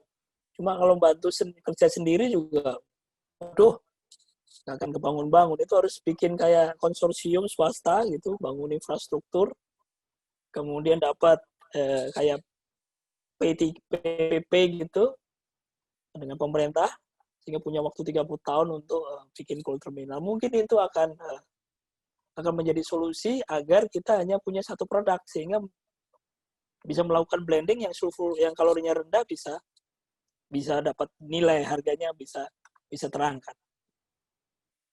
Kemudian ini yang yang terakhir yang tentang pure mining tadi reinventing komoditinya kayak gitu, kita lihat lagi lah komoditi kita, kalau bisa ya jangan jadi komoditas kan. Kalau komoditas itu kan ada 3 faktor, bisa tergantikan, produknya massal, satu lagi lupa. Jadi artinya dia tergantikan aja, gampang tergantikan. Kalau kita tidak tergantikan kayak iPhone kita ini bukan komoditas kan, ini adalah bukan komoditas itu kayak beras gitu. Orang nggak peduli sama produksi dari Indonesia, dari Vietnam, dari Thailand, yang penting beras. Cuma rasanya aja beda-beda kan. Nah ini adalah aku kutip dari kantornya Pak Toto bahwa tentang beyond mining, bahwa di sini ada punya roadmap mereka sampai tahun 2030, mulai dari hilirisasi, mulai dari upgrading, coke making, pencairan, tiket, underground, sampai coal slurry. Jadi ini kemudian yang tahunya di bawahnya adalah pengembangan batu baranya apa. Mungkin malah nanti Pak Toto harusnya bercerita, ada session khusus untuk ngomongin tentang regulasi ini. Agak menarik ini, karena aku termasuk pihak yang merasa tidak disupport kira-kira dengan regulasi. Jadi ini PR kita semua. Kemudian ini adalah roadmap-nya kalau diterjemahkan biar gampang dibaca, karena kemarin pas webinar itu saya sampaikan ke teman-teman yang mau ikut, ini sebaiknya yang datang tuh anak-anak mahasiswa, anak-anak SMA yang lagi galau, nggak ngerti tentang masa depan dia, terus atau neng-neng yang mengatakan batu bara itu wah merusak, mengotori ya. Enggak, padahal kalau tadi itu kita lihat dari pohon batu baranya, kemudian kita lihat dari komoditinya, yang ini sudah mengarah ke hilirisasi, di mana teman-teman bisa ngelihat kalau misalkan dibikin gas yang di bawah ini, teman-teman di bawah itu ada syngas, ada isotrop, ada liquid. Nah, kemudian di ujungnya paling gampang itu ada bahan baku untuk petrokimia dan bahan bakar. Nah, ini yang tadi bahan penolong kita yang hampir berapa persen tadi? Hampir 45% import kita di situ. Jadi kita susah-susah ngumpulin PNBP, susah-susah ngumpulin royalti, habis sama bahan baku penolong. Yaitu adalah mulai dari formaldehid, DME, amonia, urea, amonium nitrat, ini kelihatan di sini teman-teman yang di paling bawah itu. Yang sebelah paling kanan ya. Itu yang kita import. Bahan baku penolong. Jadi ini bisa didapati dari batu bara. Nah, teknologinya nanti yang di paling kanan klasifikasi, kita bisa pilih model yang surface yang sedang dilakukan oleh KPC sama PTPA, atau Medco yang coba lakukan sekarang dengan Teknira untuk underground coal gasification. Kemudian ini adalah kalau ngomongin reserve, berapa banyak sih resource kita. Coba menyedihkan kan teman-teman, bisa lihat tuh. Singkat kata adalah Indonesia hanya punya 49 tahun. Dibandingkan contohnya di 49 tahun, angkanya dari mana tuh? Yang paling kanan, biru Indonesia. Itu 49 angka merah. Bandingkan dengan Rusia, 391 tahun. Bandingkan dengan, nggak usah jauh-jauh, Australia, 300 tahun. Dengan produksi dia 481, ini data lama ya nih, karena kita masih 461 ini. Ini produksi ya, padahal kita kan tahun lalu sudah hampir 600-an ya. Produksi ya. Jadi artinya makin gede produksi kita ya, makin cepat habis, nggak 49 tahun. Kenapa itu terjadi? Ayo.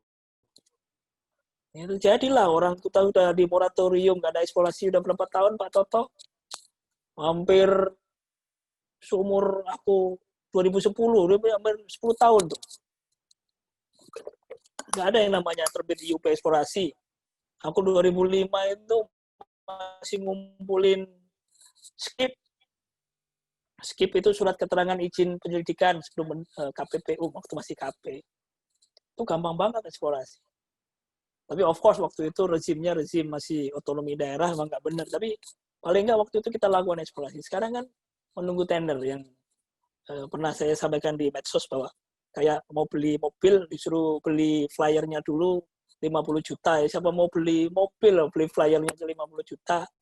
Maksudnya KDI-nya Pak Toto. Jadi Pak Miko moga-moga masih mendengar. Jadi pemerintah setuju tuh mau melihat lagi KDI-nya biar lebih mengencourage. Jadi atau model Amazon loh teman-teman. Amazon itu kan dia nggak dapat dari Kindle, dari gadgetnya dia, tapi dia dapat untung dari ketika kita menggunakan Kindle-nya itu, menggunakan gadgetnya itu. Jadi mbok yo bahasa kasarnya pengusaha ini dijebak aja, dikasih izin gampang, begitu udah produksi bayar royalti yang gede, kira-kira kayak gitulah. Nah, sekarang mau beli mobil flyernya 50 juta. Jadi ini kenapa bahwa kita eksplorasinya reserve kita rendah, resource kita rendah karena ada moratorium. Kemudian yang paling nyebelin lagi ini Australia ini, kenapa dia bisa sampai 300 tahun, ternyata unconventional cadangannya dia pakai. Jadi yang batu bara yang tergaskan, mau itu adalah UCG, dia masukkan ke situ sebagai cadangan dia. Nah, kita kan nggak pernah menghitung. Sekarang ini lagi kita menghitung, tapi masih resource. Ya. Ini kalau Australia udah reserve. Kalau reserve itu artinya apa ya? Harus melakukan kalau di underground coal investigation kita harus melakukan set characterization, pilot, flare, baru menjadi reserve. Kalau sebelum itu ya resource. Karena belum tentu terbukti cocok, aman, dan ekonomis untuk dibikin batu bara yang tergaskan. Dan inilah cadangan batu bara kita terakhir, dan udah dibikin oleh Bagol, Badan Geologi, udah memasukkan batu bara. Jadi kalau dimasukkan, mohon maaf, udah memasukkan underground coal gasification. Jadi ada potensi underground resources, itu ada di bawah. Itu ada sekitar UCG-nya 12,7 billion ton. Jadi lumayan, ini sudah ada terupdate dari 2018. Ada data tambahan. Kemudian next-nya adalah, nah ini yang teknologi yang tadi disampaikan sama Pak Toto, bahwa kita sama Tekmira udah mencoba 2 UCG, yaitu reverse combustion, dua teknologi, tapi kita udah memilih reverse combustion. Tekmira sudah melakukan sendiri, berhasil. Moga-moga Pak Huda ada di sini, nanti bisa dia minta komentar tentang reverse combustion. Dia udah lakukan dan nggak perlu beli teknologi baru. Ini teknologi anak negeri. Tekmira udah bisa melakukan di Sumatera. Nah, apa UCG itu? UCG itu adalah, teman-teman bisa bayangin kalau nambang itu di area yang sebelah kiri nih, yang ada open pit excavation. Nah, UCG itu apa? Dia targetnya batu bara yang dalam, yang paling kalau di dinding ini, di high wall-nya bisa diambil oleh auger, tapi di kedalaman 200 sampai 400 meter kan nggak bisa diambil pakai auger. Maka kita pakai pembakaran, batu baranya dibakar di situ, sehingga dijadikan synthetic gas, syngas namanya, sehingga keluar di sini. Maka ada beberapa typical sim properties target. Nah ini aku dapatkan dari apa istilahnya, dari studi case di Australia, di Kanada, di Uzbekistan, di Cina. Bentuknya seperti ini katanya. Salah satunya ada 5 kategori, bahwa batu bara tebalnya harus antara 5 sampai 15. Dalamnya harus 150 sampai 400 meter. Makin dalam makin mahal biayanya, makin dangkal makin tinggi risikonya mengotori air tanah. Nah ini harus hati-hati, kita harus melakukan set characterization dulu. Kemudian ada rule of thumb, abu sama moisture nggak lebih dari 50%. Kemudian kualitinya antara 3.000 sampai 4.000. Kemudian harus groundwater-nya harus jauh, dan terakhir adalah harus SIM-nya harus continuous. Tapi ini adalah rule of thumb. Belum tentu setiap daerah cocok, belum tentu semua daerah bisa proven untuk dijadikan batu bara tergaskan.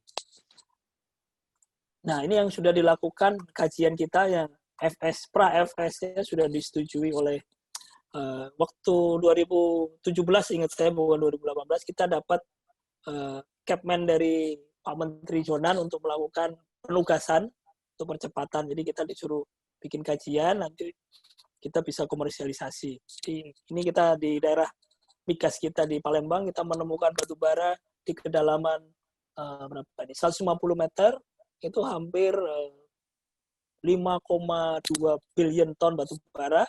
Kalau digaskan itu menjadi syngas, itu menjadi 19,7 TCF. Jadi sama Tangguh nggak kalah-kalah lah. Tangguh itu yang di proyek gas kita yang digadang-gadang di Papua.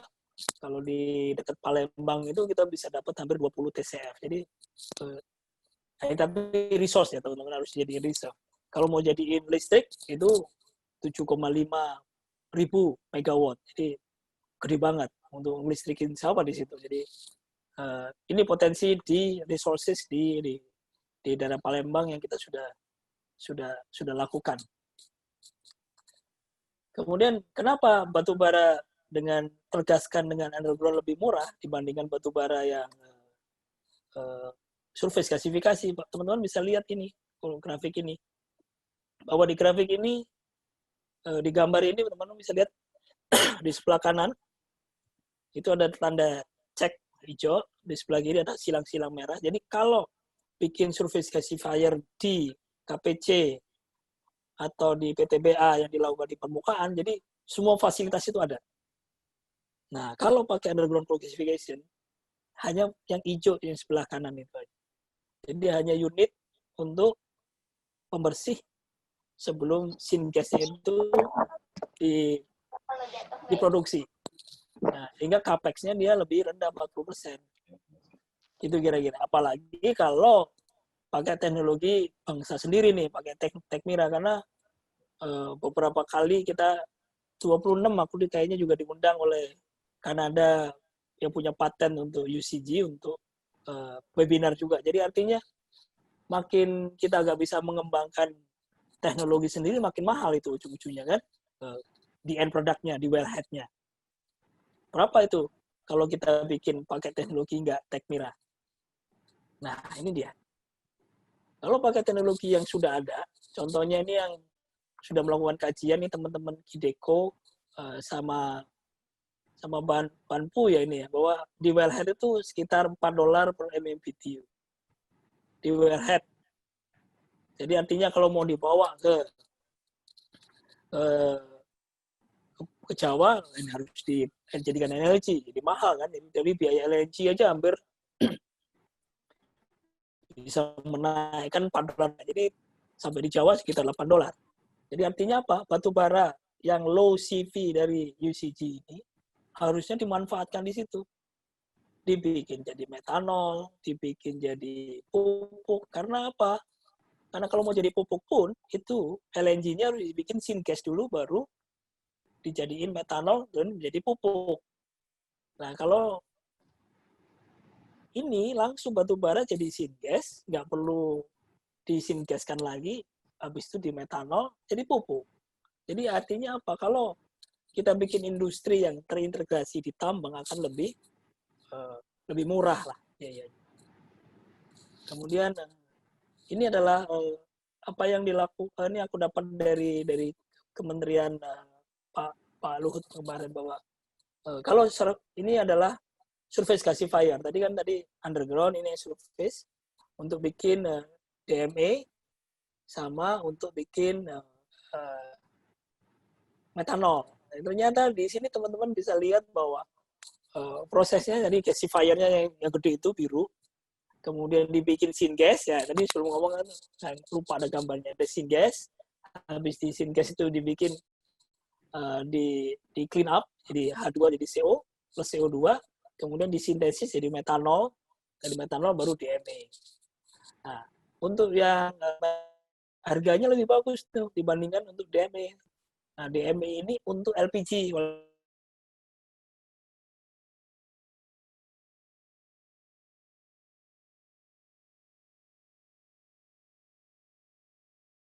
Biodiesel P30 kita tuh. Jadi dia lebih keekonomiannya lebih bagus ya. Nanti bisa lihat di slide ini. Jangan lihat yang di atas ya, yang di atas tuh nikel sama boksit. lihat yang di bawah aja. Bahwa batu bara kalau dibikin metanol itu peningkatan nilainya itu hampir 2,4 kali multiplier efeknya. Tapi kalau dibikin DME untuk LPG hanya 1,85. Jadi agak marginal untuk yang di DME dibandingkan untuk yang metanol. Metanol ini untuk FAME, untuk biodiesel, kalau yang DME itu untuk LPG. Jadi harus perlu kajian. Hati-hati di sini disampaikan nama Pak Menko bahwa untuk DME meskipun memiliki nilai energi yang rendah, dia harus substitusi LPG-nya harus, karena dia berlawanan dengan apa istilahnya head to head dengan LPG. Jadi LPG juga kita subsidi kan, jangan sampai nanti salah subsidi ya. Disubsidi bukan negara atau bukan rakyat dengan penurunan gas, tapi yang disubsidi mulai pelaku bisnis swastanya, misalkan air produknya malah disubsidi. Jadi mereka lagi hati-hati untuk melakukan kajian apakah dari batubara ke DME ini lebih agar bisa lebih keekonomiannya lebih tercapai dan subsidinya lebih sedikit. Dan ini aku akhiri dengan nanti 5 menit lagi Pak waktunya. Siap. Ya, ini sudah kita kasih ini bonus. video terakhir. Nah, ini adalah malam ini aku minta tolong teman-teman sambil makan malam atau sambil bobo, tolong nonton film yang linknya ada di sini nih. Nanti boleh sama panitia di blast ya, kalau boleh. Ininya ada Michael Moore, ini adalah sutradara yang dapat dokumenter yang dapat Oscar. Dia punya judul ini adalah Planet of Human. Jadi dia bercerita bahwa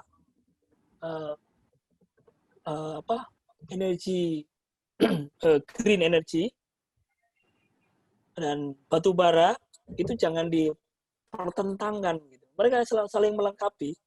Jangan sampai orang mengatakan batu bara itu kotor, orang harus meninggalkan batu bara. Enggak bisa.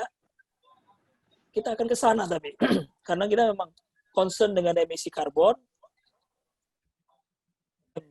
green atau renewable energy-nya yang tepat, yang sesuai dengan kearifan lokal lah.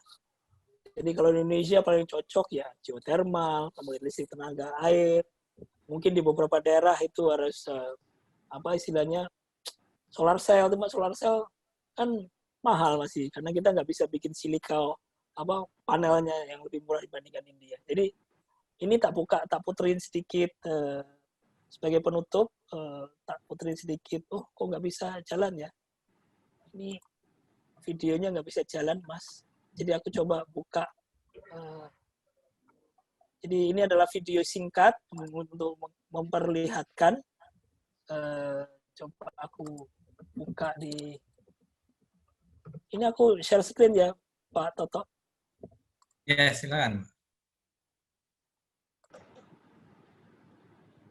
Aku kayaknya kok nggak bisa ya share screen.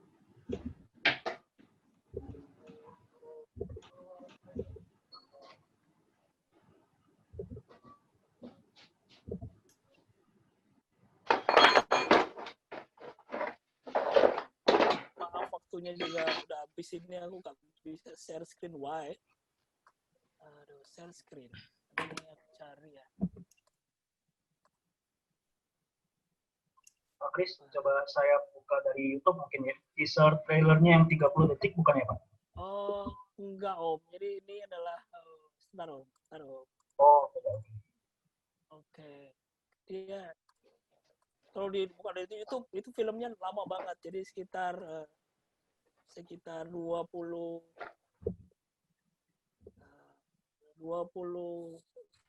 jam. Jadi jangan aku lagi nyiapin yang potongannya aja ya. Cuma kenapa aku nggak mau ya. Sebentar. Kita siapin potongannya yang menarik dari hampir 2 jam ini.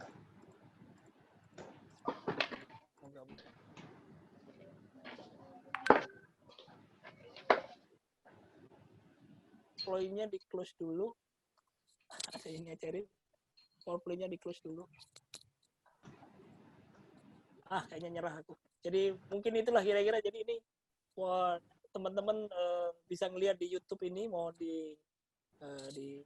disimpan itu YouTube-nya, nanti di-share lah sama panitia bahwa, atau dicari di YouTube Michael Moore Planet of Human. Jadi di situ menarik banget, sambil makan malam, sambil berpikir apa yang bisa kita lakukan untuk negeri ini. Jadi kira-kira itu penutupnya, dan saya kembalikan ke Mas Toto.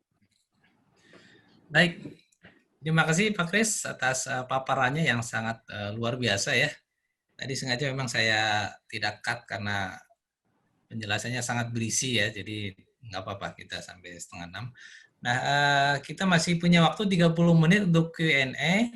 Silakan nanti yang mau bertanya langsung, raise hand. Nanti kami berikan kesempatan untuk langsung bertanya kepada Pak Kris. Untuk yang di chat room, saya cek.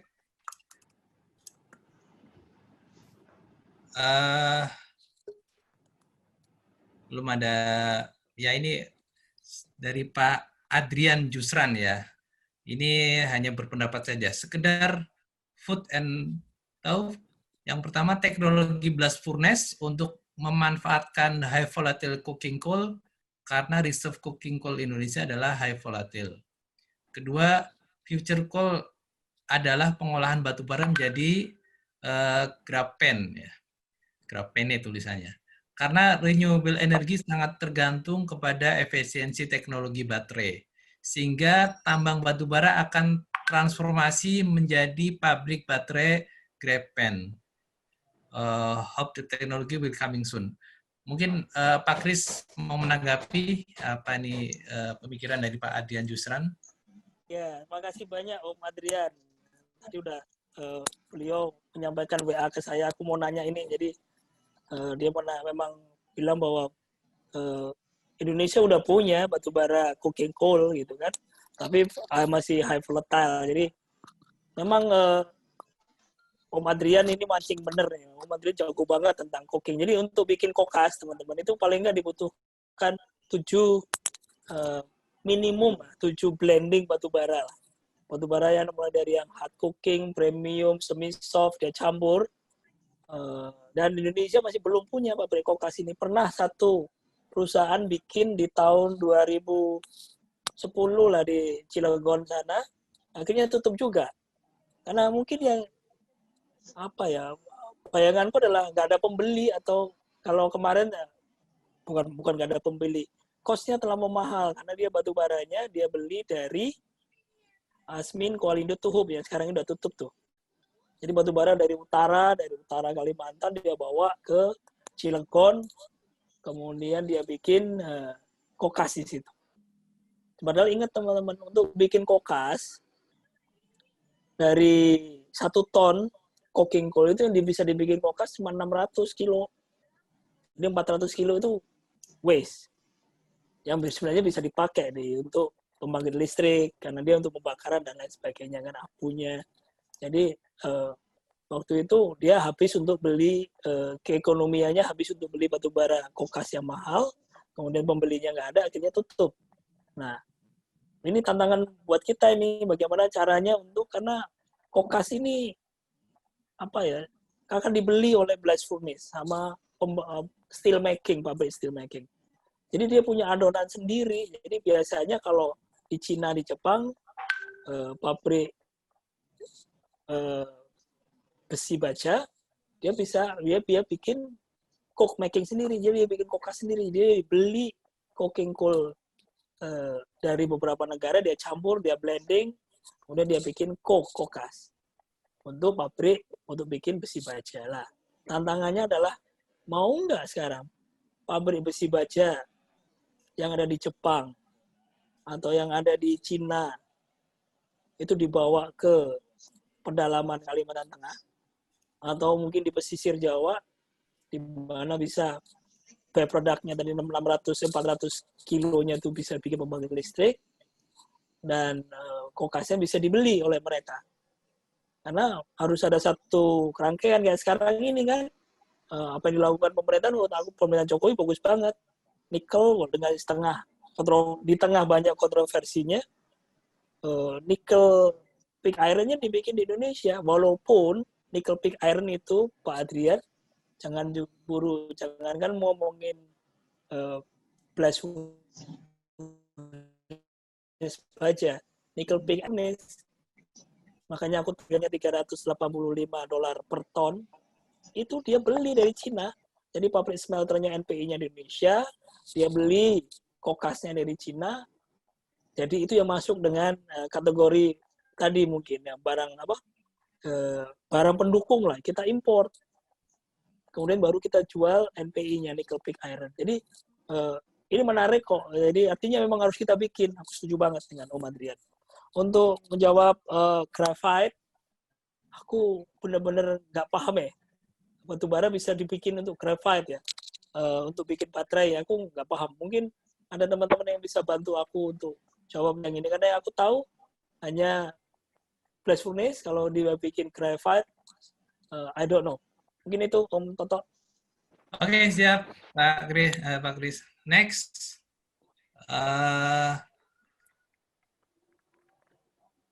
Ini ada masukan, jadi ikut menyimak Pak Hari dari Pak Bambang Yunianto. Topik kedaulatan energi ini akan lebih baik kalau ada narasumber dari penangkap dari DEN. Kedaulatan energi merupakan roh kebijakan energi di wilayah kerjanya DEN. Oke, nanti mungkin ini untuk next ini ya, kalau ada kesempatan lagi. Berikutnya dari Pak Tom Sembiring ya. Mas Kris, apakah dengan terbitnya UU Minerba yang baru bakal membuka jalan yang lebih mudah menuju pengembangan UCG yang selama ini membuat galau tim dari MEMI? Seberapa dekat peluangnya untuk negara bisa menerbitkan regulasi pendukung? Silakan Pak Kris. Ini yang nanya siapa ya Om? Mohon izin. Yang nanya Pak Tom Sembiring. Oh, Tom Sembiring ini wartawan jurnalis yang aku suka ini. Jadi 2017 kita dapat penunjukan, kemudian di Undang-Undang Nomor 4 2009 masih menyebutkan bahwa kita harus tender. Artinya setelah penugasan kita disuruh bangun 1 megawatt karena kita perlu untuk nggak hanya flare tapi dikasih gas engine. Setelah itu baru kita stop, kita ikut tender ulang. Di mana Medco akan melakukan right to match. Jadi ini yang jadi seberapa dekat banget. Tapi kalau seberapa jauh, kapan kita bisa bergerak komersialisasi? Wah, itu dia tantangannya paling gede banget karena di Undang-Undang terbaru Nomor 3 2020 penugasan itu juga masih menyebutkan kita harus right to match. Jadi masih kembali ke situ-situ aja. Itu singkatnya buat Om Tom Sembiring. Ada lagi pertanyaannya Pak Toto? Ada Pak. Berikutnya dari Pak Yuda Wibowo. Pak Kris, salam kenal. Batu bara bisa dibuat menjadi beberapa produk turunannya, seperti metanol dan memberi nilai tambah sampai 2,4 kali ya. Untuk menaikkan nilai tambah tersebut, berapa perkiraan biaya persatuannya dan pengembalian investasi CAPEX-nya selama berapa tahun ya?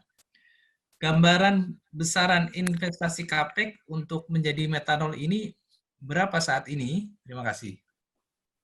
Terima kasih banyak. Jadi yang tadi aku lihat ada Om Adib, Direktur Marketing dari PTBA, mungkin akan bisa cerita banyak kalau. Tapi kalau PTBA kayaknya bikin DME bukan metanol. Jadi yang metanol ini teman-teman dari KPC. Jadi mereka sekarang ini baru tahapan pra feasibility study lah. Jadi belum sampai ke feasibility study. Jadi di rule of thumb-nya yang paling gampang itu adalah makin murah feedstock-nya atau batu baranya, makin keekonomiannya makin tinggi. Makanya di industri metanol, coal to metanol, ini pemerintah swasta minta beberapa insentif. Salah satunya pembayaran royaltinya 0 gitu. Terus beberapa misalnya importnya 0. Kemudian ada pajak minta pajak holiday tax holiday 5 tahun dan lain sebagainya. Jadi artinya yang paling penting sekarang adalah kalau dilihat dari komponen cost struktur adalah harga feedstocknya. Jadi makin murah harga feedstocknya, makin ekonomis. Jadi artinya paling gampang jawabnya adalah kalau batu baranya loreng, maka makin ekonomis. Kira-kira gitu. Semoga bisa menjawab. Oke. Lanjut mungkin barangkali ada dari Ibu dan Bapak yang akan berinteraksi langsung dengan Pak Kris, dipersilakan mute videonya, silakan.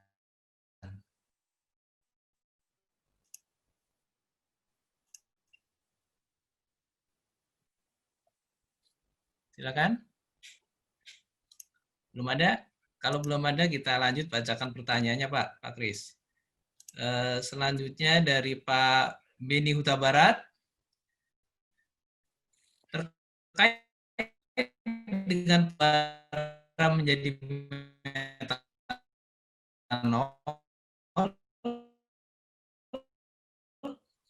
jangan sampai umur kemianya hanya jangka PNBP akan kurang dan masuk ke dalam penerimaan negara. Silakan Pak Kris. Jadi ada sebentar, ada slide tentang import kita. Jadi di sini disebutkan adalah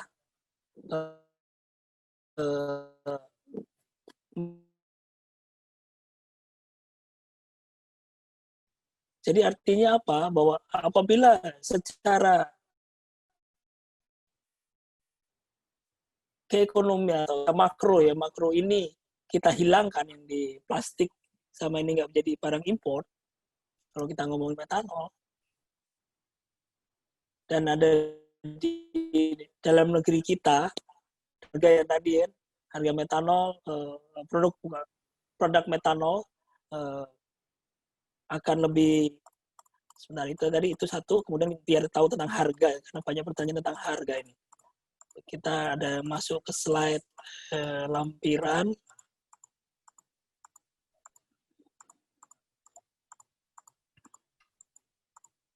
Oke, ini dia. Jadi ini teman-teman. Jadi ini adalah dua contoh apabila kita bikin metanol. Nah, ini dia. Ini tadi yang pertama adalah dimethyl ether untuk LPG, yang ini adalah keekonomiannya untuk metanol. Jadi apabila kita melakukan apa istilahnya metanolnya enggak kita import, gitu, kita dari dapat, karena metanol itu bisa diproduksi dari gas alam, tapi gas alamnya kan import teman-teman. Jadi kalau kita bisa bikin dari batu bara dengan cost-nya paling murah, nih teman-teman bisa lihat kalau kalorinya rendah, ini biayanya murah banget nih. Yang paling bawah ini dengan kalori 3.500, cuma harga di feedstocknya untuk bikin metanol 67 tuh. Nah, harga metalnya 350. Di sini harga sepertonnya harga 30. Jadi gross profit processing marginnya apabila kita produksi metanol adalah 282.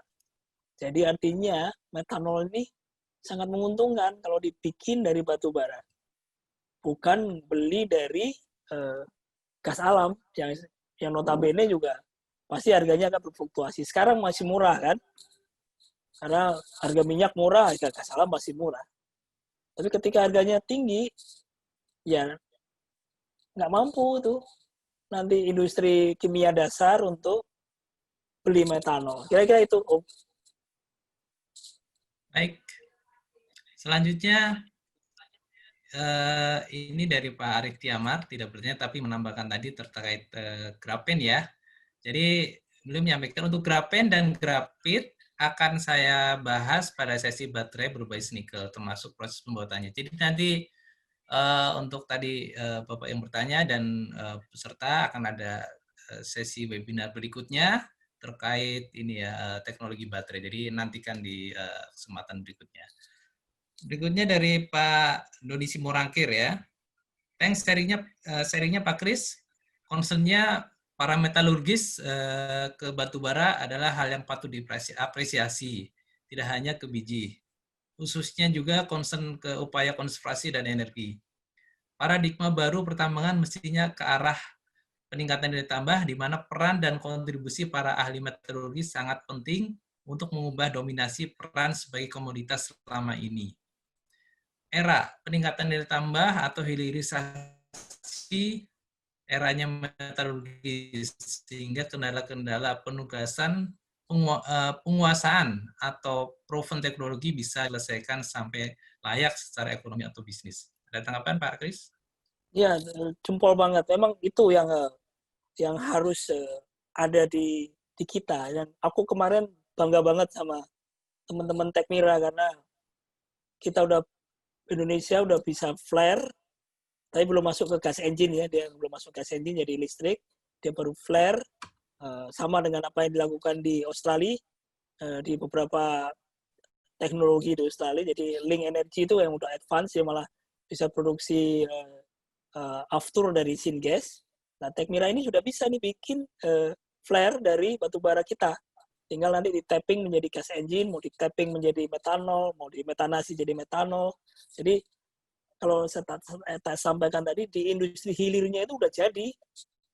Jadi udah ada proses metanasi itu, patennya udah ada, jadi udah nggak perlu lagi reinvented the wheel. Tapi buat di hulunya, jadi dibikin batubara syngas ini yang Indonesia masih belum ada. Dan seminggu yang lalu lah aku diundang untuk seminar webinar dengan pemerintah, dapat undangan lah dari Kementerian Batubara di India. Dia pengen belajar dari kita bagaimana cara bikin underground coal gasification dari syngas. Jadi ini salah satu contoh bagus bahwa negara lain juga ngelihat kita. India belum ada di sana. Nah, dia ngelihat kita. Jadi jangan sampai takut. Kadang-kadang orang selalu menanyakan, sampai bosan aku. Pertanyaan tuh uji itu ada dua. Satu, pasti nanti kalian ada nanya itu. Takut meleduk nggak? Kalau nggak meleduk, ambles. Kalau habis itu mesti nanya lagi, negara mana aja yang sudah bikin? Ya Allah, kalau negara lain udah bikin berarti kita masih mahal karena kita beli paten. Karena kan sedangkan kita kan engineer kita banyak dan terbukti kita sudah bisa. Dan itu ngomongin UCG. Sekarang ngomongin yang teknologi yang ngomong udah ada, yang udah proven. Misalkan tadi bikin metanol dari syngas itu kan udah proven tuh. Nah, ini perlu engineer banyak, bukan istilahnya orang-orang yang paham processing. Jadi kedepannya ini mau ngomong mahasiswa yang dengerin yang galau atau anak SMA yang galau, industri ekstraktif kita itu masih diperlukan dan akan menjadi, bukan hanya diperlukan, akan tumbuh. Itu Mas Toto. Oke Pak Kris. Tadi dari stafnya Bapak akan menayangkan video. Jadi Pak mau menayangkan ini tadi Bu Kamala. Oh boleh, kalau Bu bisa menayangkan. Bu Kamala monitor bisa mau share? Oh, berapa detik Pak Kris kira-kira videonya? Cuma 2 menit. Oke, 2 menit. Iya ya.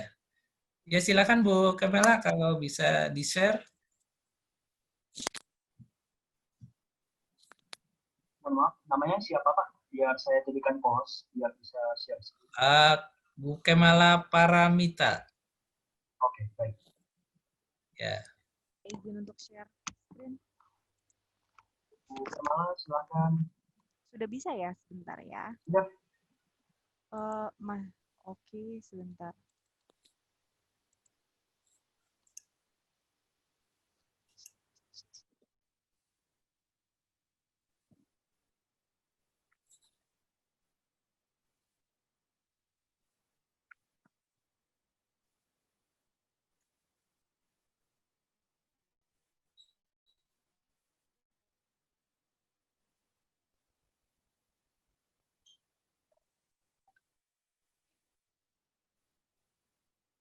Suaranya nggak muncul ya?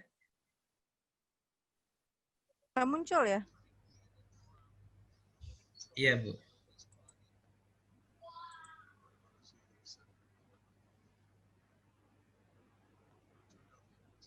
Oh, kecil sekali suaranya, Bu. Suaranya masih nggak muncul. Saat share harus dicentang di pojok kiri bawah sepertinya suaranya. Saya malah, jadi mungkin waktu share screen dari Zoom, itu ada Iya. pilihan untuk mencentang audio. Sebentar. Maaf. Jadi waktu Oke, share screen, ada sebentar. pilihan mencentang audio.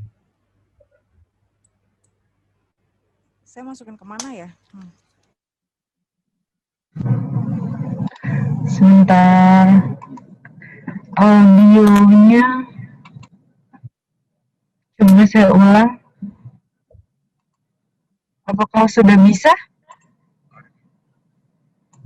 Harus Masih. stop share dulu, mulai dari awal. Sudah bisa? Masih belum muncul, Bu.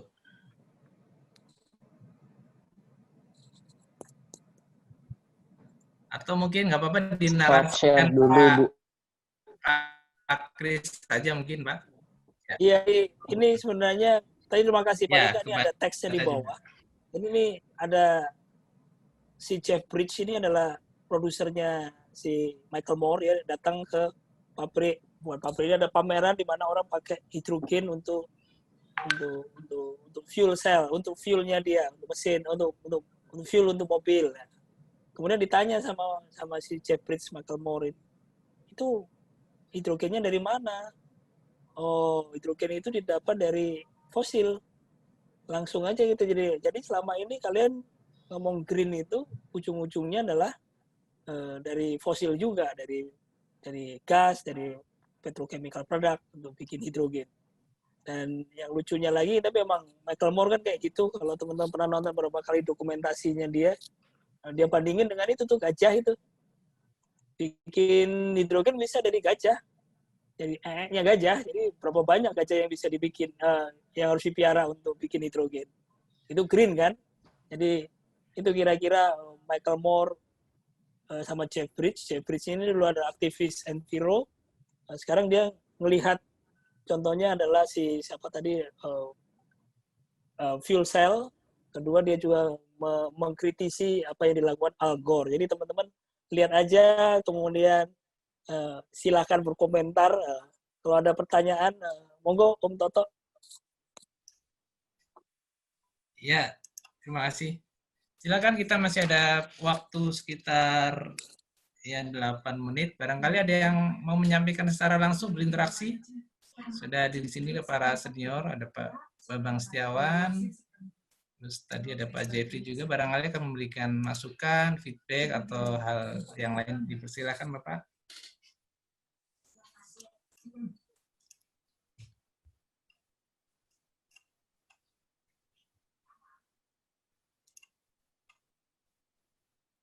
Oke, jika belum, saya coba masuk ke pertanyaan lagi. Itu ada Pak Jeffrey, mungkin ada pertanyaan Pak Jeffrey. Ya. Gini, bukan pertanyaan, saya komentar ya. Ya. Komentar boleh Pak Toto? Silakan Pak Jeffrey, dipersilakan. Gini, saya appreciate lah webinar untuk membicarakan mengenai diversifikasi dari batu bara. Memang akhirnya kenapa di Indonesia tuh kurang cepat jalannya, karena memang tidak didefine ujung akhirnya mau kemana. Kalau kita misalnya ngomong mau metanol, oke, kita lerai urutan peraturan dan benefit yang diinginkan supaya metanol ini bisa diproduksi dalam negeri. Ketika orang kemudian lari-lari ini gimana kalau harganya turun dan sebagainya, nggak jadi-jadi. Jadi saya kira makin sering melakukan pembicaraan-pembicaraan seperti ini, nanti kesimpulannya akan lebih cepat jadi.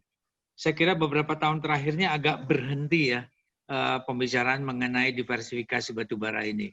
Semoga lah dengan pematangan konsep-konsep seperti ini, kemudian Indonesia akan muncul menjadi pemenang di dalam diversifikasi batubara ke DME, ke metanol, dan sebagainya. Saya kira itu aja komentarnya. Selamatlah Pak Kris dan Pak Toto dan teman-teman semua. Ya, terima kasih Pak Jeffrey. Silakan Pak Kris, kalau mau ditanggapi. Terima kasih banyak ke Pak Jeffrey, waduh. Jadi kita dulu sering terbang berdua menjaga perbatasan di utara ya Pak Jeffrey. Iya. Aduh udah lama nggak terbang sama Pak Jeffrey tengah COVID ini, jangan ya Pak ya. Iya, udah pensiun juga. Terima kasih banyak Pak Jeffrey. Jadi ini mengencourage jadi Pak, terima kasih. Ini lagi dengan ada webinar ini dengan teman-teman IAMED mengadakan, dan memang harus sering Pak ada dibikin seperti ini, sehingga nggak hanya di kalangan kita ngomong adalah terbatas, tapi ini bagus juga kita buka untuk umum, sehingga hampir ada 300-an tadi pendaftar awal tuh. Jadi saya lihat ini harus sering diteruskan, kemudian dibikin kebijakan-kebijakan yang tadi pertanyaannya Om Tom Sembiring, seberapa jauh Medco untuk bisa mendevelop UCG kalau masih ada kendala di regulasi. Jadi kira-kira di sini ada tadi Pak Miko yang selama ini juga mengawal, membantu saya lah, dan memberi saran-saran, dan kemudian ada teman-teman dari Minerba kayak Pak Toto ini yang moga-moga bisa mempercepat. Karena kita nggak bisa mengandalkan migas sama sekali Pak. Batu bara harus kita bikin menjadi penggantinya. Dan of course jangan lupa renewable energy-nya kita juga harus dikejar, karena kita tinggal jauh banget renewable energy kita. Makasih banyak Mas Toto, Pak Jeffrey juga. Ya sedikit Pak, mungkin Pak Jeffrey ya. Jadi ya dengan adanya revisi atau Undang-Undang Nomor 3 tahun 2020 kan memang sudah diamanatkan Pak untuk pemegang IUP dan IUPK ya melakukan pengembangan. Nah, mudah-mudahan dengan penugasan atau amanat ini akan semakin cepat lagi lah memformulasikan hilirisasinya Pak. Dan tadi Pak Direktur Batubara Pak Jadika sudah membuka pintu juga nih untuk khususnya IAMED memberikan masukan-masukan kepada pemerintah. Baik, mungkin satu lagi nih. Saya bisa satu ikut nimbrung kalau boleh. Silakan. Dengan Pak Bambang Setiawan tuh suaranya. Oh iya. Ya, silakan Pak Bambang Setiawan. Kami berikan Pak. Monggo Pak. Terima kasih Pak Kris. Ya. Luar biasa Pak Kris, Pak Kristiono. Ininya paparannya. Saya hanya ingin tertarik tadi melihat bahwa diversifikasi batu bara ini tadi ada yang menanyakan. Nanti jangan sampai kalau kita udah diversifikasi ini barangnya ada enggak. Kemudian kenyataan bahwa reserve kita ini nggak banyak bertambah karena memang nggak banyak eksplorasi yang kita lakukan. Jadi saya ingin titip pada kawan-kawan yang masih di Minerba untuk segera merubah polisi mengenai wilayah izin usaha pertambangan ini agar bisa mendorong eksplorasi batu bara. Karena jangan sampai kita ini sekarang nanti orang udah sampai ke hilir semua, mungkin nanti pada waktu saat hilir ini udah ekonomis dan orang beramai-ramai ke sana, malah cadangan kita nggak ada, malah cadangan kita habis. Dan ini saya kira udah krusial sekali karena kita ini udah bertubi-tubi semenjak otonomi daerah, semenjak reformasi lah ya. Yang namanya eksplorasi ini nggak cuma batu bara sih, logam juga sama aja. Ini rendah sekali dan ini memang jadi concern kita ke depan. Apabila ini terus-menerus demikian, lama-lama ya kita ini cadangannya nggak cuma batu bara lah, semua komoditi akan berkurang. Jadi perlu regulasi yang dipikirkan lagi agar bisa menggalakkan eksplorasi. Dan ini memang hanya bukan tugas pemerintah pusat saja. Tapi mudah-mudahan dengan Undang-Undang Nomor 3 2020 yang baru keluar, ini posisi pemerintah pusat di dalam membuat suatu regulasi akan lebih kuat daripada undang-undang Minerba yang lalu. Jadi saya harap memang diversifikasi batu bara ini bisa berlangsung dengan segera, karena kita juga udah kepepet ini, kita udah terus-menerus import BBM, dan saya nggak terlalu yakin juga dengan energi yang lain seperti matahari ataupun angin ya, karena kayak matahari itu saya lihat mungkin Indonesia juga nggak begitu cocok karena dia butuh area yang luas. Nah, sedangkan kita dengan penduduk yang begini banyak untuk mencari area luas itu susah sekali. Mungkin energi matahari cocok untuk daerah-daerah seperti gurun atau kayak di Sahara, di Maroko atau di Arab Saudi, tapi untuk Indonesia mungkin nggak terlalu pas gitu, karena dia akan memakai lahan yang begitu besar gitu. Terima kasih. Terima kasih Pak Bambang Setiawan atas masukannya. Insya Allah nanti akan disampaikan terkait bagaimana untuk mendorong IUP atau perusahaan batubara untuk melakukan eksplorasi. Saya kira ini juga sudah menjadi agenda dari Direktorat Pembinaan Perusahaan Batubara untuk mendorongnya ke arah sana, Pak. Baik, dengan masukan dari Pak Bambang tadi, saya kira mengakhiri dari sesi diskusi tanya jawab ini karena waktu sudah 1 menit lagi menuju jam 18. Sangat luar biasa sekali diskusinya, pemaparan diskusinya. Ini mudah-mudahan mencerahkan kita semua. Tadi Pak Kris sudah menyampaikan reinventing dan beyond miningnya seperti apa. Jadi di hilirisasi ternyata banyak sekali turunan-turunan dari produk pengolahan atau hilirisasi batubara. Cuman ada bagian hulunya yang belum secara keekonomian harus dicarikan solusinya supaya missing link ini kita bisa terpecahkan. Nah, saya kira demikian kurang lebihnya, mohon maaf.